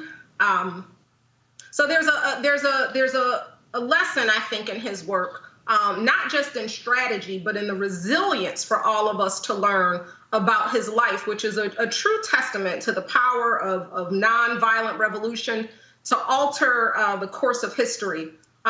He sacrificed so much of himself to move us forward, and we are truly just indebted to him. I don't know if the masses realize how much of a skilled legislator he was. And I think about his work and his legislative record on not just the Voting Rights Act, but, so many others. He, advocated for cuts to ineffective programs while protecting those that have proven records to actually work. The congressman understood, the struggle for civil and human rights was bigger than one law and one vote and one judicial decision. And so I think about being in that next generation of folks who are coming up behind him, and certainly we can never fill his shoes. But I think our work is neatly aligned in that while he was the youngest, in August of '63 at the march, where he essentially said the same thing that we are saying now, which is, we don't want our freedom gradually. We want our freedom now. So I think it's up to us, the next generation of activists who are coming behind him, to truly study his work, understand what it is that he was doing, and for us to follow suit in order to continue to move us forward. A little bit earlier this year, the NAACP Image Awards took place, and they honored Congressman John Lewis with their Chairman's Award. Now, in 2002, they honored him with their highest honor, the Spingarn Medal. This is Leon Russell introducing and presenting that award to Congressman John Lewis. We all have our own personal heroes. We all have those who inspire us, who challenge us to be better, who set a standard of excellence and brilliance and leadership we not only aspire to, but leaves us in awe. For me, for all of us in this room, for people in this nation and around the world who love justice, that hero is the man we honor tonight with the Chairman's Award, Congressman John Lewis.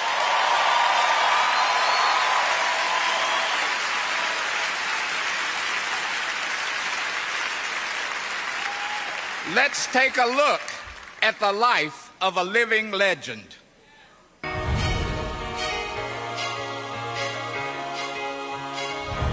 John Lewis never just talked the talk.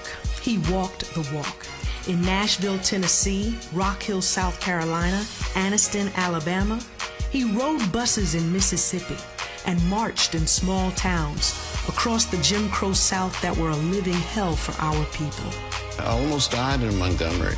I was beaten, left bloody. I got arrested 40 times during the 60s, 5 times since I've been in Congress, and I'm probably going to get arrested again for something. He survived and emerged even stronger for the fight ahead. And at every moment on his 60-year journey for civil rights, he has been a leader on the front lines of the cause. When you see something that is not right, not fair, not just, you have a moral obligation to do something. There are those who sacrifice so much while serving in our military overseas. And there are those whose sacrifice comes on the battles here at home. To this day, he bears the scars of our struggle, and he has borne witness to how far we have come and how far we have to go. The last living speaker from the March on Washington. We must say, wake up, America, wake up. We do not want our freedom gradually, but we want to be free now. He now walks the halls of power in the nation's capital, continuing to lead the fight for our community and for all who demand justice. He's the recipient of the Profile and Courage Award, the Spingarn Award, and the Presidential Medal of Freedom. But he is much more than that, for he is the conscience of a nation, a fighter for freedom, equality, and basic human rights. Along the way, he has changed America, and time after time, he has repaired its soul. He is John Lewis, a giant upon whose shoulders we all stand, and the recipient of the 2020 Chairman's Award. It's an honor for me to be here in Washington, D.C. with a true civil rights and legislative icon. And now it's my honor to present the NAACP Chairman's Award to Congressman John Lewis.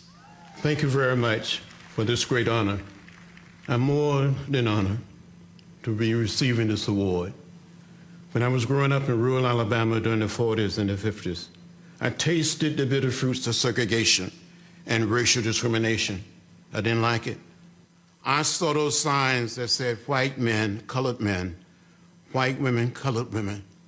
And I asked my mother and my father, my parents, my grandparents, why? They would say, boy, don't get in the way, don't get in trouble. But the NAACP inspired me to get in what I call good trouble, necessary trouble, to try to change America. The NAACP has been like a bridge over troubled waters. And we're gonna have some more troubled waters. And we need the NAACP now more than ever before. Again, I said thank you.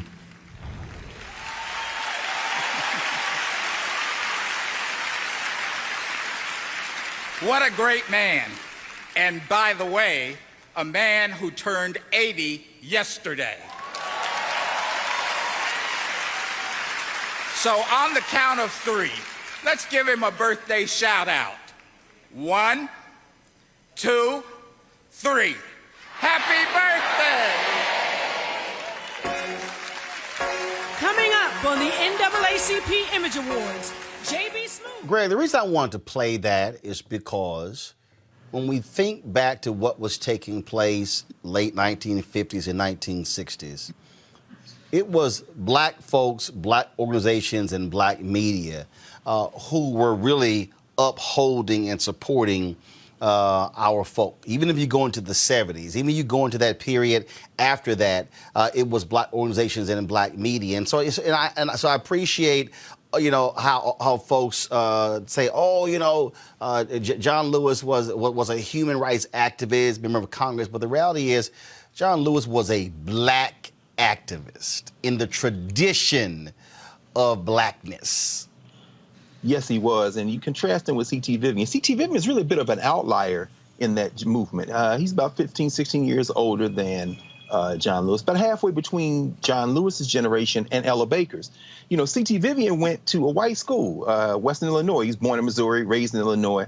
But that puts him as an outlier. John Lewis, like Ella Baker from Shaw, John Lewis went to Fisk, an American Baptist Theological Seminary, as did C.T. Vivian later. But if they went to school at all, these Southerners, this whole movement was a black institutional movement. You're talking about Thornton Cox at Howard, Frank Smith at Morehouse with Julian Bond, Dory Ladner at Tougaloo in Jackson State with her sister Joyce. I mean, they all come out, Tim Jenkins at Howard. And so what you see is this black institutional thrust, and these young people find themselves really, and it's ironic that they would give John Lewis a kind of valedictory Spingarn Award given in 1959, 1960, the Nashville Student Movement, Diane Nash, James Bevel, Bernard Lafayette, and so many others. Roy Wilkins and them are wary. They're looking very warily at them. It was really Medgar Evers and local leaders. In fact, Dory and Joyce Ladner have dinner with Medgar Evers the night he is assassinated. But at that time, in some ways, you see Medgar Evers beefing with Roy Wilkins because Roy Wilkins is like, you got to get some control on these young people. And Dr. King with Wyatt T. Walker, and then recruits C.T. Vivian to come and help organize SCLC. But at the same time, Vivian has a bit of a solidarity with these young people that Ella Baker stops, as you said, them from trying to get them to be the youth wing of SCLC. There are all these tensions at play. And so ultimately, I would say this, in the wake of 1965, what you then see is the United States begins to try to pick out of that movement those elements they can recruit into more status quo. The electoral politics, the thrust out of 1965, the voting thrust, begins to go toward the kind of institutional access that we see today. They have good things, they have bad things in that. For example, Keisha Lance Bottoms, her aunt, her direct auntie, was, of course, Ruby Doris Smith Robinson, who took as executive director of SNCC after James Foreman at the same time that they actually voted John Lewis out of SNCC. They didn't take it away from anybody. The young forces were still saying, no, status quo is not enough. So as you say, Doc, there's no either-or strategy, but we have to read the lives of these two men in particular, because they are ancestors, against the institutional forces that would try to shape our movements into more of a respectable kind of go along to get along process. And two things come out of that. You get people like John Lewis, who was never going to go along to get along. He was hard-headed when he went on that bridge when SNCC said they weren't going to do it, and then the wait said, well, maybe that move was good in retrospect. And he was hard-headed when he stood in the United States Congress as the conscience of the Congress.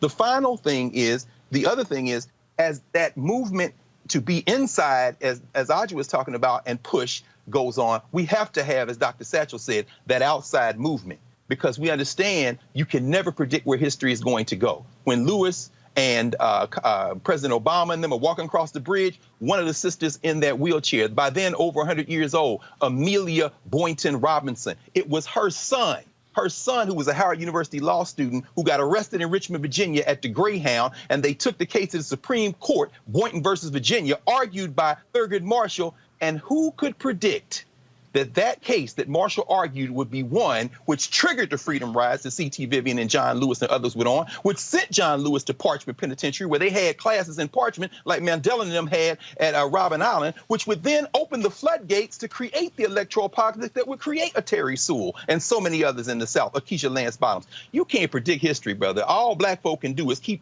punching with both fists and not give up, because you never know where it's going to lead. Which is why, Charles, it's important when we are celebrating figures like John Lewis, you have to lay out the full story and not get caught up in what I call, again, the civil rights mascot sort of, he got the pom-poms, oh, he was so great and wonderful. It wasn't that simple. Exactly. You know, John Lewis poured out his life as an offering. And you don't do that on Monday and then on Wednesday put it back in the cup. This is a life that he dedicated his entire being to freedom, to justice, and to equality. And so, as Brother Carr said, you know, this is about the collective, and we have to honor the legacy.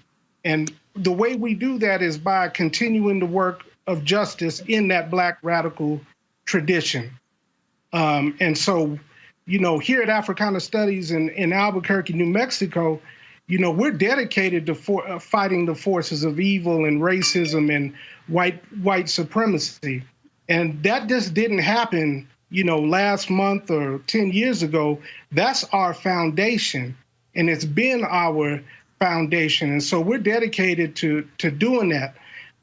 What John Lewis, you know, inspires in my life as a young man who grew up in the Southwest, 3% African American, in the city of Albuquerque, the state of New Mexico, had the privilege to go to Clark Atlanta University and walk the streets where, you know, these iconic leaders lived and suffered.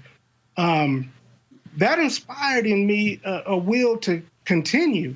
And so I look at the long view of history, and I don't disconnect the struggle that we're facing here in New Mexico from the struggle that John Lewis was facing as a 17-year-old boy, 18-year-old boy, fighting for justice in the Deep South. Adjoa, I say this all the time. People talk about Bishop T.D. Jakes and preaching the Potter's House and preaching across the world and preaching to millions. And I always tell people, yeah, but if you don't want to talk about what he had to go through in West Virginia, then what you're actually doing is you're wasting your time, because you have to deal with what a person went through in order to understand where they eventually got to. And that, to me, I think is really what's so critical as we talk about the life and legacy of a Congressman John Lewis, of a Reverend C.T. Vivian, or any of our elders who then transitioned to ancestors.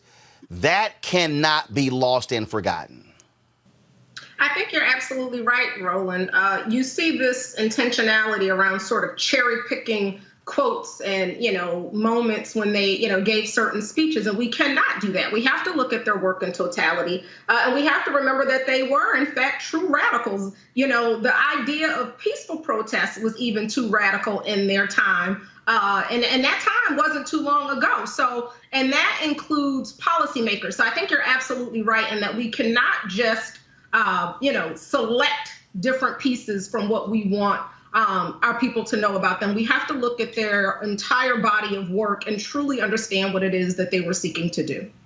That is still what's important. And again, when I put this in perspective, Roslyn, when it comes to Black Lives Matter, when I look at whether it's Tamika Mallory and Linda Sarsour out there with Unite Freedom with my son, whether I'm talking to Tef Poe, whether I'm talking to Ashley Yates or any number of people, the reality is all of that stuff, all of the back and forth, the fights, and folks like, why can't they all get along? Well, hell, if anyone has any understanding of SNCC and CORE and SCLC and NAACP and all different groups, they were not always getting along. But what they eventually understood is that we might not like each other, we might hate each other, but there's a greater force that we still are all fighting against. And I think that's, again, what we have to constantly remind ourselves when we talk about the history of the folks like Lewis and Vivian. Absolutely. I remember when Congressman John Lewis came to Los Angeles and Nashville to spend time with a lot of our Black Lives Matter Los Angeles organizers and other BLM organizers across the country. He encouraged our work. He's always supported our work, He pushed back against this narrative of respectability that you're talking about within the civil rights movement. He actually really encouraged us at a time when we were actually facing so much critique about our freeway shutdowns. He said when asked about the freeway shutdowns and what he thought about the critiques, you know what he said? He said, "What do you think happened with the march on the Edmund Pettus Bridge?" He likened his work to our work. He likened the march on Bloody Sunday to our disruption of what's happening in this country when we are engaging in lawful, free speech, First Amendment protected protests. When the White House, the person inhabiting the White House that I refuse to call the name of, is talking about sending in federal law enforcement to quell protesters who are exercising their democratic rights to free speech. I am absolutely appalled that we are not hearing more of an outrage, more resistance, more pushing back, because what John Lewis and C.T. Vivian did, and so many others that have been on the show today, and so many others before them whose names we will never know, they disrupted the status quo. They disrupted the centers of commerce. They disrupted traffic. They disrupted business as usual. We continue in that tradition. We study their work. We make sure that all of our members are trained in understanding the work of our elders and of our ancestors. We are a part of the same tradition, even though our strategies may differ as they did back then between CORE, SNCC, and SCLC. We can't even start to talk about how extensive the disparities were in terms of approach, in terms of strategy, in terms of tactic. But they were effective because somehow or another we emerged from that false myth of this monolith of blackness. A monolith of the Black community has never existed. What we are is a variety of people with different skills, different backgrounds, and we can use those skills, those abilities, those gifts in this struggle We need everybody to get out and get involved. We need the folks who say that they disagree to actually come and be a part of a civil dialogue and help them to understand why what we're doing is absolutely what we should be doing right now. We continue in this work recognizing that love conquers hate. We agree on that with C.T. Vivian and with John Lewis, who we sat with both of them and we learned with them. We learned the lessons that Ella Baker taught them. We learned that sometimes it's more important for us to unify around a goal, even if our strategies and tactics may be different.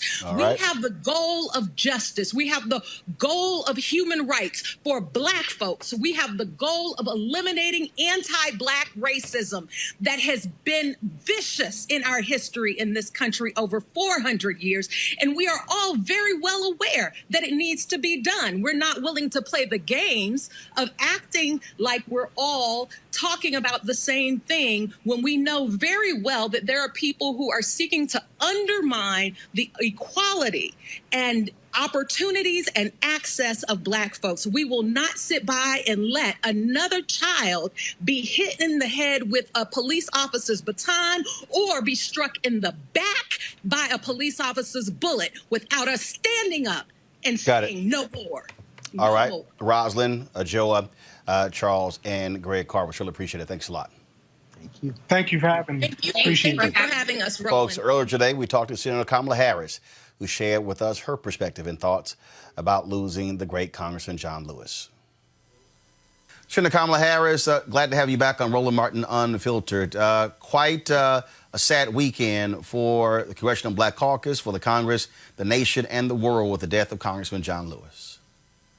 It was, Roland. I mean, you know, the last time I saw him and we were together was actually the last big event I attended before the pandemic, which is to once again go to Selma and commemorate Bloody Sunday, where many of us, as members of the Congressional Black Caucus and others, walked across the Edmund Pettus Bridge. This time, however, John wasn't able to walk with us because his illness had taken away his strength in that way, but he surprised us and met us at the top of the bridge.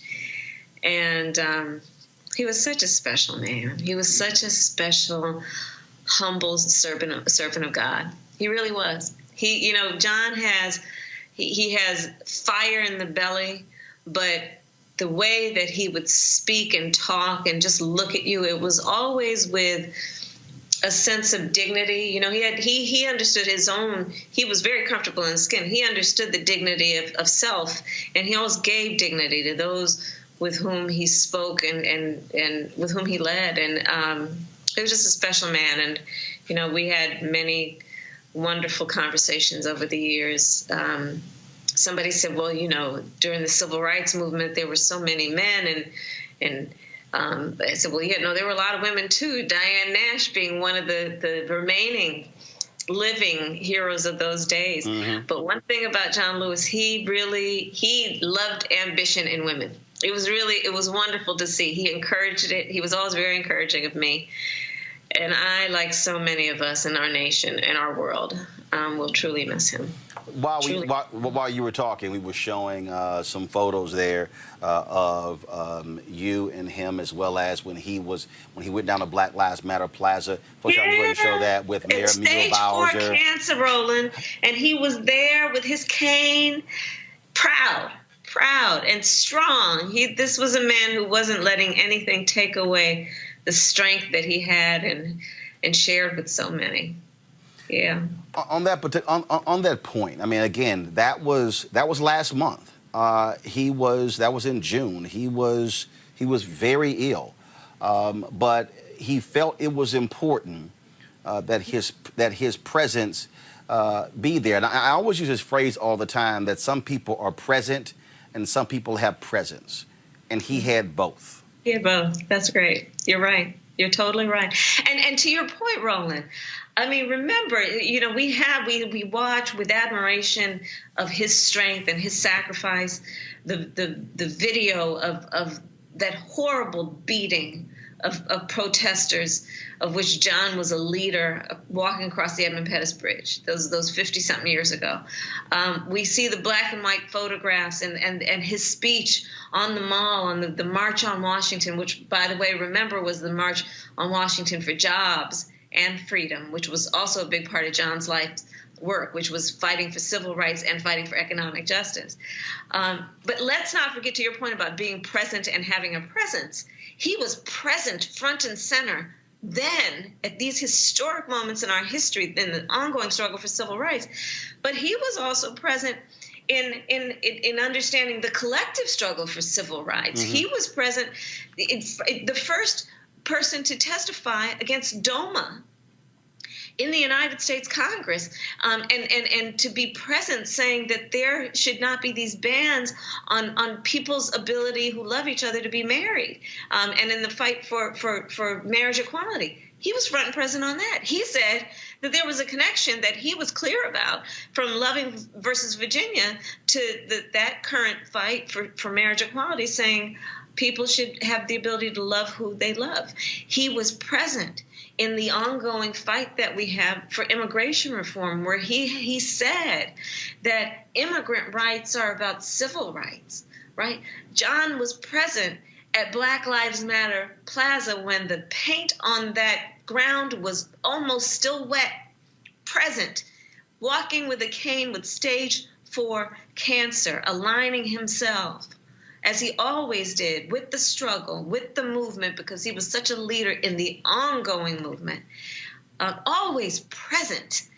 And, I think that when you watch John, watch the younger leaders of the movement through the years, that he knew, and I think the smile on his face was knowing that he was watching the next John Lewis's, both young men and young women. See, that's the reason I think that's important. I think because I believe that far too many people, especially mainstream media, want to operate as if, oh my goodness, we had Congressman John Lewis and all these things that he did, without realizing that, first of all these people were young. I mean, Andrew Young, Julian Bond, Diane Nash, we could go down the line. All of them were young people. I mean, MLK was young as well. And the reality is there are a significant number of young people today who we know and don't know who are doing the exact same thing that he is doing. People who are out there leading protests, people who are out there fighting, who are lobbying, who are testifying. And so I think people make a mistake in not acknowledging this continuum that has existed in this Black freedom movement of young people leading. That's right, and you're exactly right. And let's remember, right, that back in the day, the kinds of things that people have said about the organizers and leaders of Black Lives Matter, to be critical of them, were some of the same things they said about King and about John Lewis and about those folks walking across the Edmund Pettus Bridge. And he was clear about that. And history will be clear about the ongoing movement and what it has required to get a step closer to those words, equal justice under the law. It is always going to require people marching in the streets, demanding change in a peaceful way, of course, but demanding change no less, and not conceding until it's accomplished and acquired. John Lewis was a kind and a patient man, but he was impatient when it came to the need to bring justice to all people. And he understood, I think, that it is, as Coretta Scott King said, the fight for every generation. I'll paraphrase, but Coretta Scott King famously said, the fight for civil rights must be fought and won with each generation. Right? I watched as Majority Leader Mitch McConnell and other Republicans weighed in, expressing their condolences for Congressman John Lewis. And I'll be honest with you, I really don't want to hear from people release statements when they aren't actually doing the things that he fought for. When there's a bill sitting on his desk that will fix the Shelby v. Holder decision when it comes to the Voting Rights Act, and it's been sitting there for more than 220 days. When I look at the lynching bill move forward, when I look at the delay when it comes to the Senate didn't move forward on the bill of Senator Tim Scott when it came to the whole issue of police reform. But it's not like they can't come back with a second bill and work with Democrats on one. And in that moment, I said, I'm sorry. If you truly want to honor this man, a statement on Twitter means nothing. Pass the law.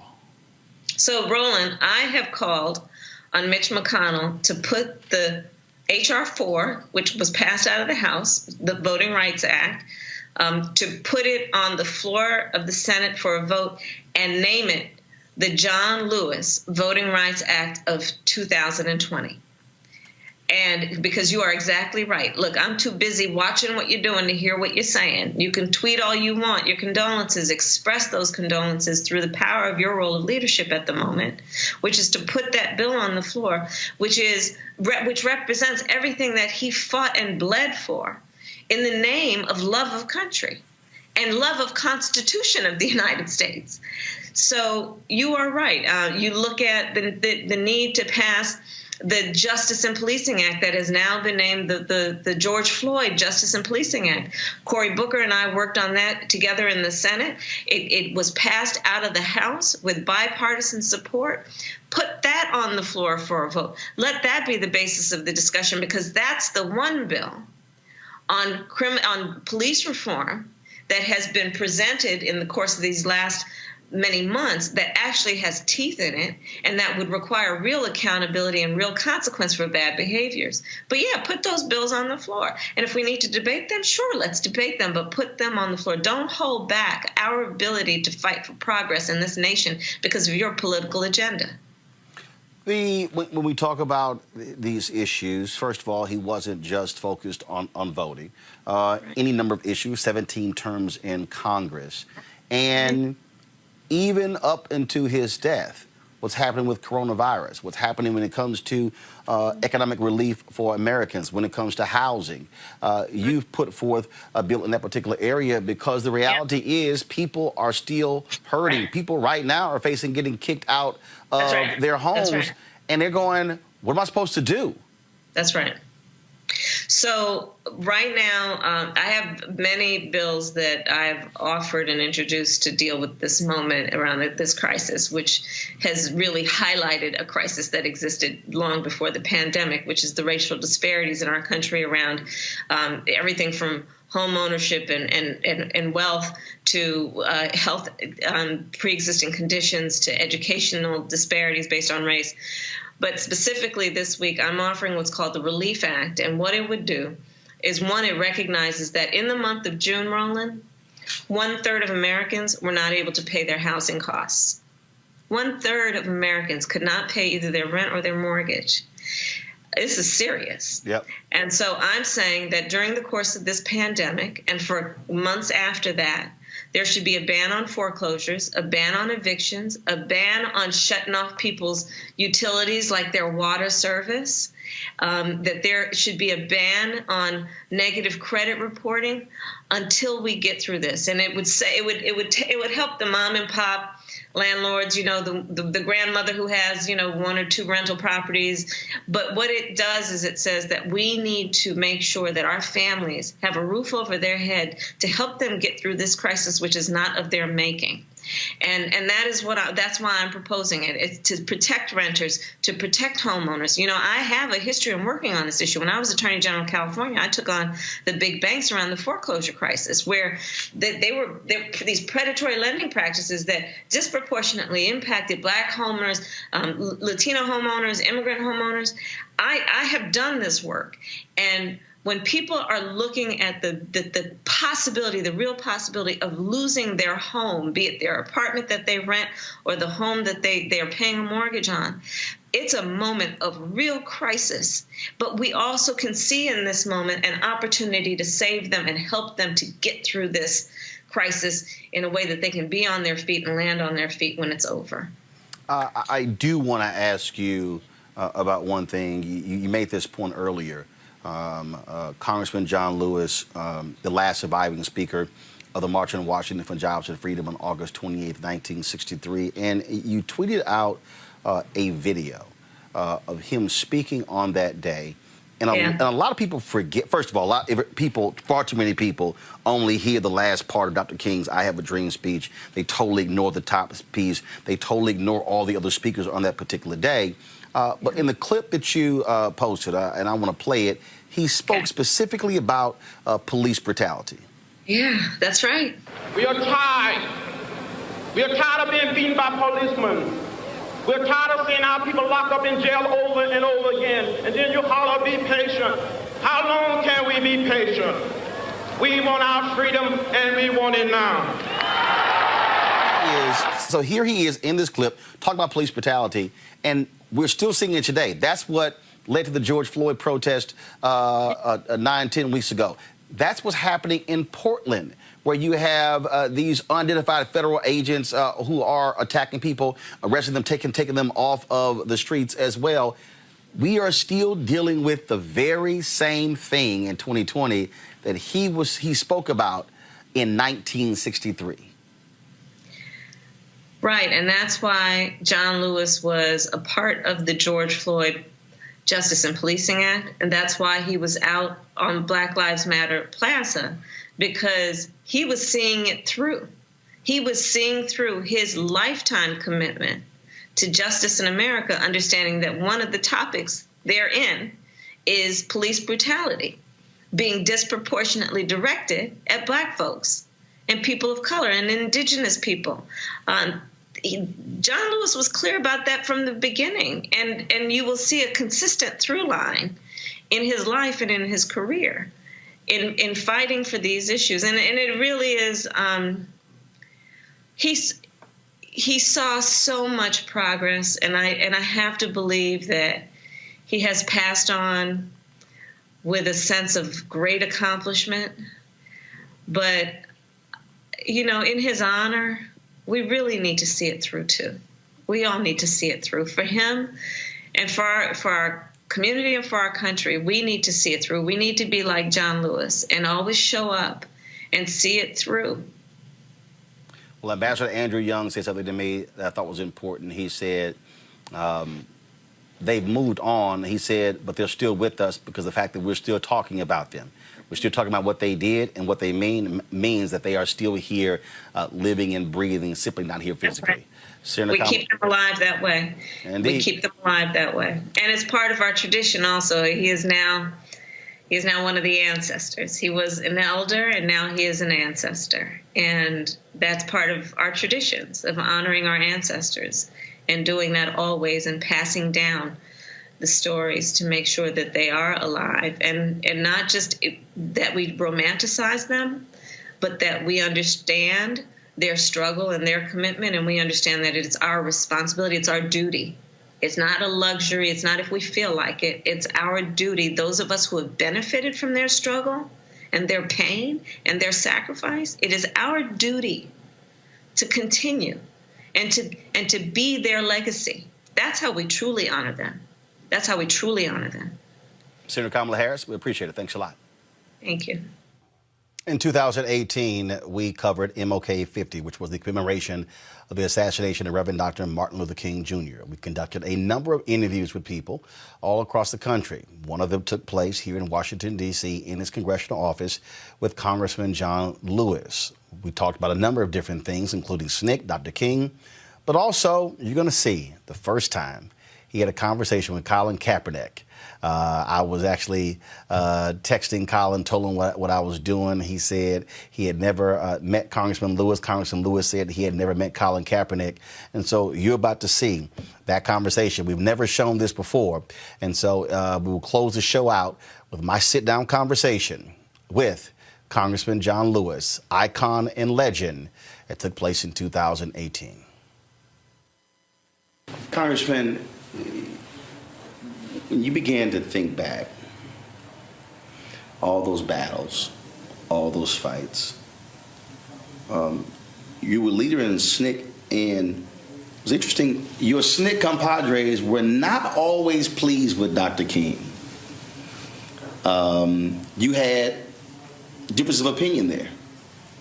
Talk about being in the middle of that and trying to navigate all of these competing forces. You're right, I was in the middle of it all. When I was elected chair of the Student Nonviolent Coordinating Committee in 1963, I was on the board of SCLC. Several years earlier, Martin Luther King Jr. had invited me to be a member of the board, to be sort of a liaison between the young people, the young activists, and the adults. I admire Dr. King. I love him. He was like a big brother. If it hadn't been for Martin Luther King Jr., I don't know what would have happened to me. He took me in. And I was grateful for what he did. And so I was never, ever going to try to put him down, never, ever going to call him the Lord. As you well know, people start referring to Dr. King as the Lord. The Lord said this, the Lord said that. And when we went on the Freedom Rides in May of 1961, some people thought that Dr. King should get on a bus and go on a Freedom Ride with us. Well, he had a case pending against him in Georgia, and he felt that it wouldn't be helpful for him to go on a Freedom Ride, that he could get arrested and he would be violating his probation. And it's been my feeling and the feeling of the young people in the movement that came out of Nashville that we should never put pressure on someone when it was their time to do something, or whether they wanted to get arrested or go to jail or to sit in or march. Let people come to their own conclusion, make their own decision. There were so many different people. I mean, I'm looking at the photos here, A. Philip Randolph, and I'm looking at Ralph David Abernathy and Roy Wilkins and Whitney Young and so many others. But what made Dr. King so different and unique from the rest of these legendary figures? But Dr. King came, I think, through the movement out of his sense of ministry. He felt like it was his calling. He felt like he had been ordained by God Almighty to lead. It was almost like the children of Israel being led out of Egypt. He felt the calling that he had to do something, and he felt that the opportunity was presented by the action of Rosa Parks. And he tried not to take sides in debates and discussion, but be this healing force to bring people together. So it didn't matter whether he had to work with Roy Wilkins or the NAACP, or James Farmer, or Carr, or Whitney Young, or the Urban League, or A. Philip Randolph. He respected, he loved Mr. Randolph, because he thought A. Philip Randolph, one of these leaders who was made out of the same clay, maybe molded for the same clay that he was molded from. And he didn't say A. Philip, he always said Mr. Randolph. Mm-hmm. And others sometimes would say Brother Randolph. And Dr. King would say Brother Randolph, but mostly he would say Mr. Randolph. He has so much respect and love for this man.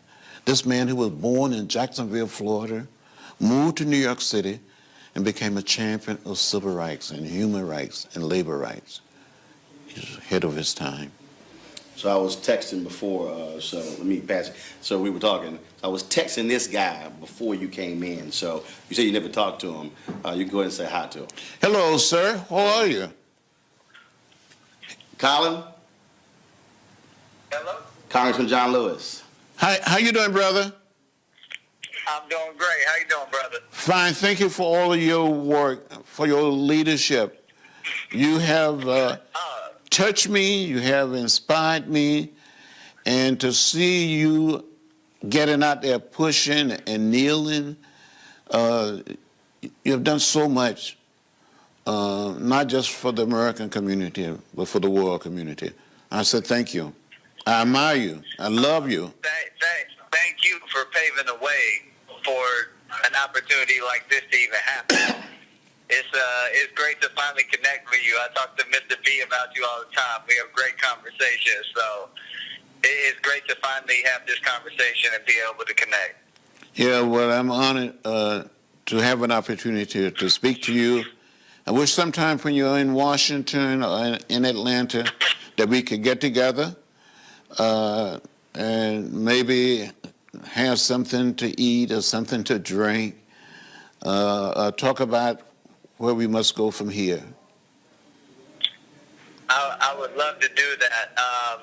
I'll make sure Roland passes you my number so we can stay in contact. Yes, I would love to do just that. I know there's a lot of members of the Congress, a lot of people trying to find a way, especially young members, would love to have an opportunity to talk with you. And there's hundreds and thousands, no doubt, and millions of students and young people been deeply inspired by you, not just in America, but around the world. So keep it up. Keep the faith. It's all going to work out. Yes, we're not going to stop. We're just getting started. Good. We cannot stop now. Too much work to be done. You gave an interview once where you said that after the 65 Voting Rights Act, the civil rights movement pretty much was over. And it was interesting when I was watching that documentary because you said these laws and folks were just trying to find their way. What did you mean by that? Well, in 1965, when we passed the Voting Rights Act, and hundreds and thousands and millions of people became registered voters for the first time. We had many, many young people of color running for office and getting elected. And I think a lot of people thought, this is it, that we come this far.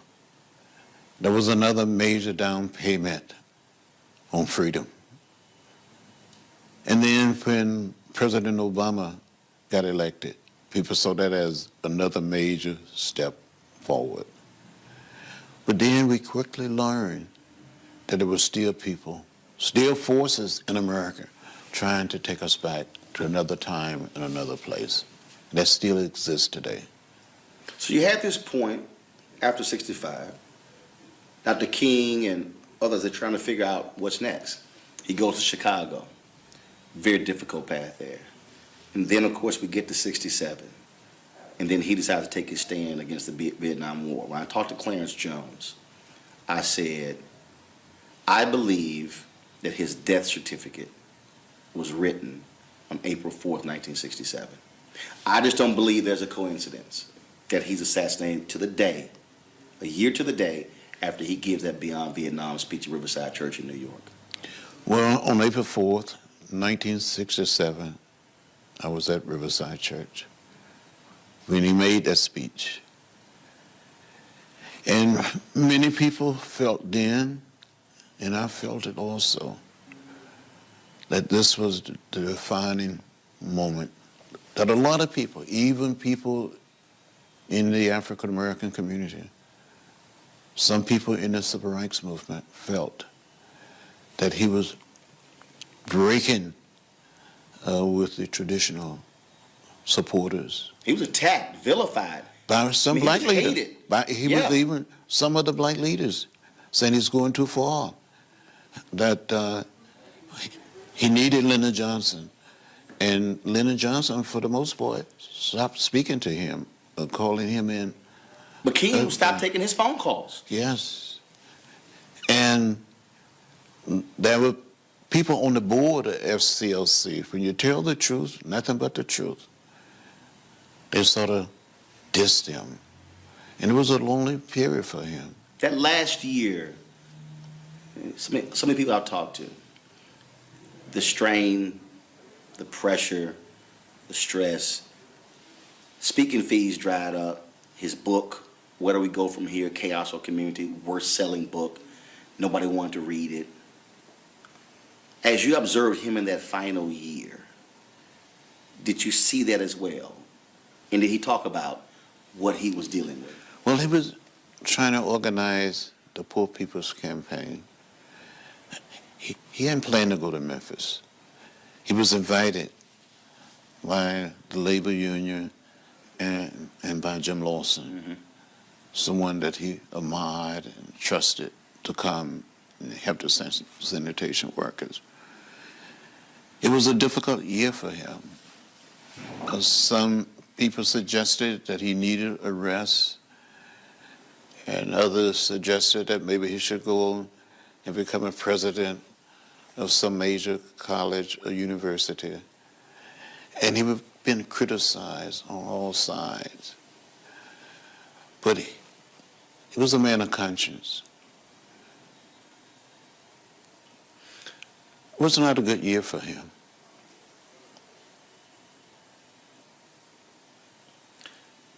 Take me to the last conversation you had with him. When was it? The last time I had an opportunity to talk with Dr. King was in mid-March.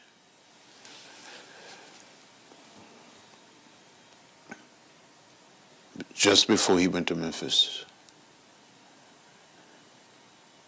It was at Pesca's hotel, a restaurant. He had been meeting with a group of rank and file members of organization working with low-income or poor people.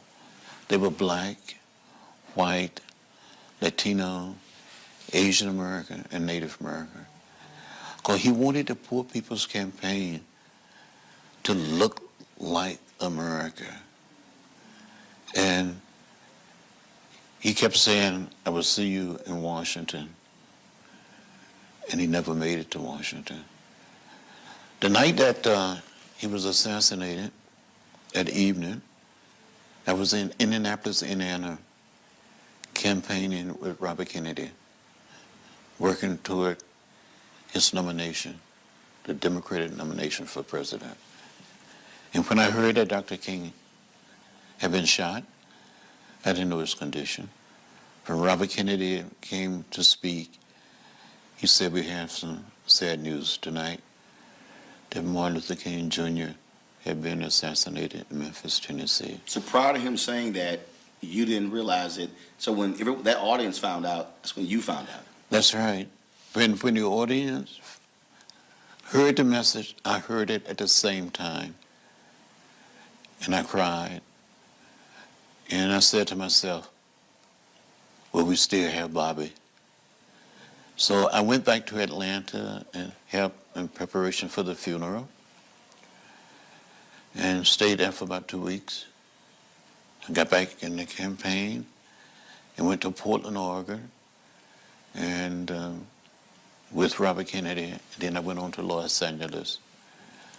And I teamed up with Cesar Chavez, and we went to these wealthy neighborhoods and homes of primarily white citizens, urging them to vote for Bobby Kennedy rather than for Humphrey or Eugene McCarthy.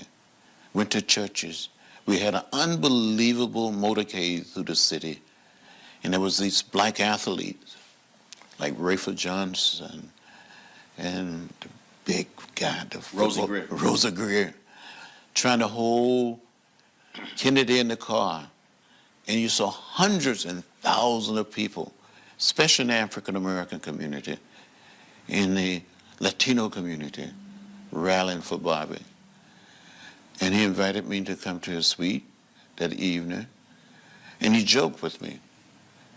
He said something like, John, you let me down today. More Mexican-American turn out to vote than Negroes. And he was just joking. But I truly felt that when Dr. King was assassinated, I said, well, we still have Bobby. In less than 2.5 months, he was gone. And I think something died in America with the death of Dr. King and Bobby Kennedy. When I talked to Jim Lawson, I said, in the aftermath of Dr. King's death, what did you do? He said, we went back to work. He said, we had work to do. He said he did not grieve until July. He said that's when he just broke down. Were you in the same place where there was still work to do? That there was no time to feel sorry and to mourn? Well, we were caught up in the moment. It's you had to continue to work. We had a major national election coming up. So I didn't mourn that much, but every single day I thought about Dr. King. Matter of fact, I went back to Atlanta between the campaigning effort and trying to support others. And my doctor said, you need to rest, and made it possible for me to go to the hospital and just rest for about 2 weeks. And then I got back on the road, supporting local candidates, trying to get people registered, turn people out to vote. Became a delegate to the Democratic Convention. I was a junior bond. We were supporter. Mm-hmm. We were challenging the Lester Maddox delegation of Georgia. And I had a half a vote in the convention. And I voted for Ted Kennedy in honor of Bobby Kennedy. What's the one thing about Dr. King that you would want folks to know about him? Someone who knew him personally, intimately, that one thing you would want people to really know and understand about him? Martin Luther King Jr. should be remembered as a person who loved his fellow human being. He loved people. And he loved humor also. He could tell jokes that would make you laugh or cry. And sometime in the process of telling jokes, he would sort of preach about each one of us in a meeting. So when you come to die, this is what I'm going to say about you. And he would just tell it. And sometimes you would be riding in a car in Alabama or someplace down some dirt road in Georgia or Mississippi. He see a restaurant, a hole in the wall. He said, we should stop and get something to eat.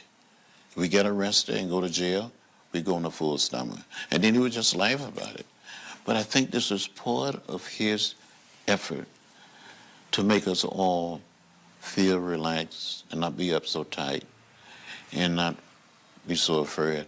I remember once in Selma, Alabama, when we were trying to desegregate a major old hotel, and Dr. King and others was in the process of checking in.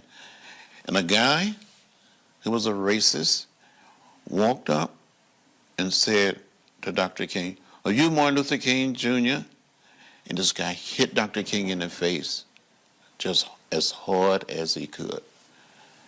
And I remember grabbing this man and holding him. I never ever grabbed anyone like this. But something told me to grab this man, and I grabbed him and held him until the local police officials arrived, and they arrested him. 3 questions left. First, do you believe, when it comes to, when you look at young folks today, especially African Americans, that had SNCC stayed in existence and continue on its mission, that it would have been that vehicle for young African Americans to be able to stay involved in the movement? We still have the NAACP, still have the National Urban League, still have these other organizations. I've always maintained that SNCC's demise ended that vehicle for young black folks to be involved in leadership. I agree with you, so much so. That the demise of the Student Nonviolent Coordinating Committee cut off. It ended the link, the connection for young African Americans to have a role, a major role to play in the civil rights movement. The hundreds, the thousands of students in high school, in college. It would have been a training ground for people to lead. Because many of these young people, they led in North Carolina, in Virginia, in South Carolina, in Georgia, in Alabama, in Mississippi. These young people grew up and they became of age, and they didn't have a national organization. Only the NAACP had a youth council, had a youth arm. The other organization didn't have that. Thousands of people, more than 50,000 people are expected. More than 50,000 people are expected to be in Memphis to commemorate the assassination of Dr. King, April 4th. Their events are planned all week. What do you want people to do April 5th? I want people to learn everything to know about Dr. King during April 3rd and 4th, but on April 5th, go out and be involved in some direct action, or conducting voter registration campaign, or signing up to run for office as a tribute to Martin Luther King Jr. Or go and teach in some school, go and try to save and rescue some young people. I ask this question of others, and I ask it of you. 30, 40, 50 years from now, some kid somewhere is reading a book, watching a documentary. They are going across something on the internet, and they see the name John Lewis. Well, whether it's before you were in Congress or after. What would you want that child to know about John Lewis?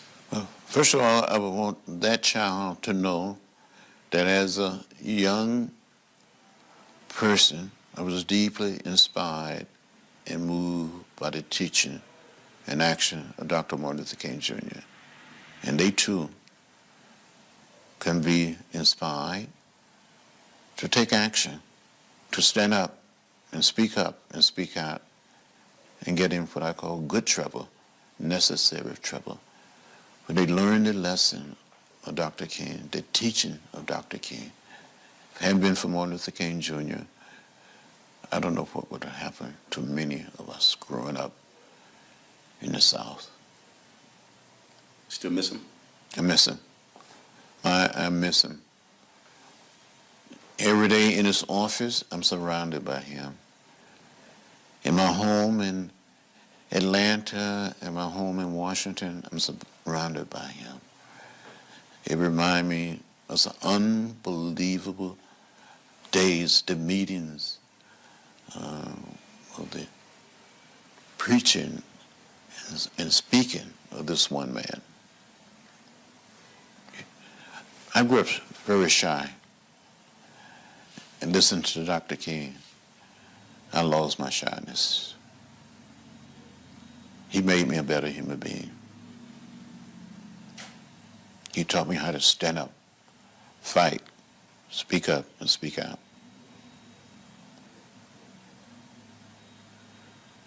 Well, that's it. Thank you, sir. Congressman, I appreciate it. Thank you, sir. Thanks a bunch. You're welcome.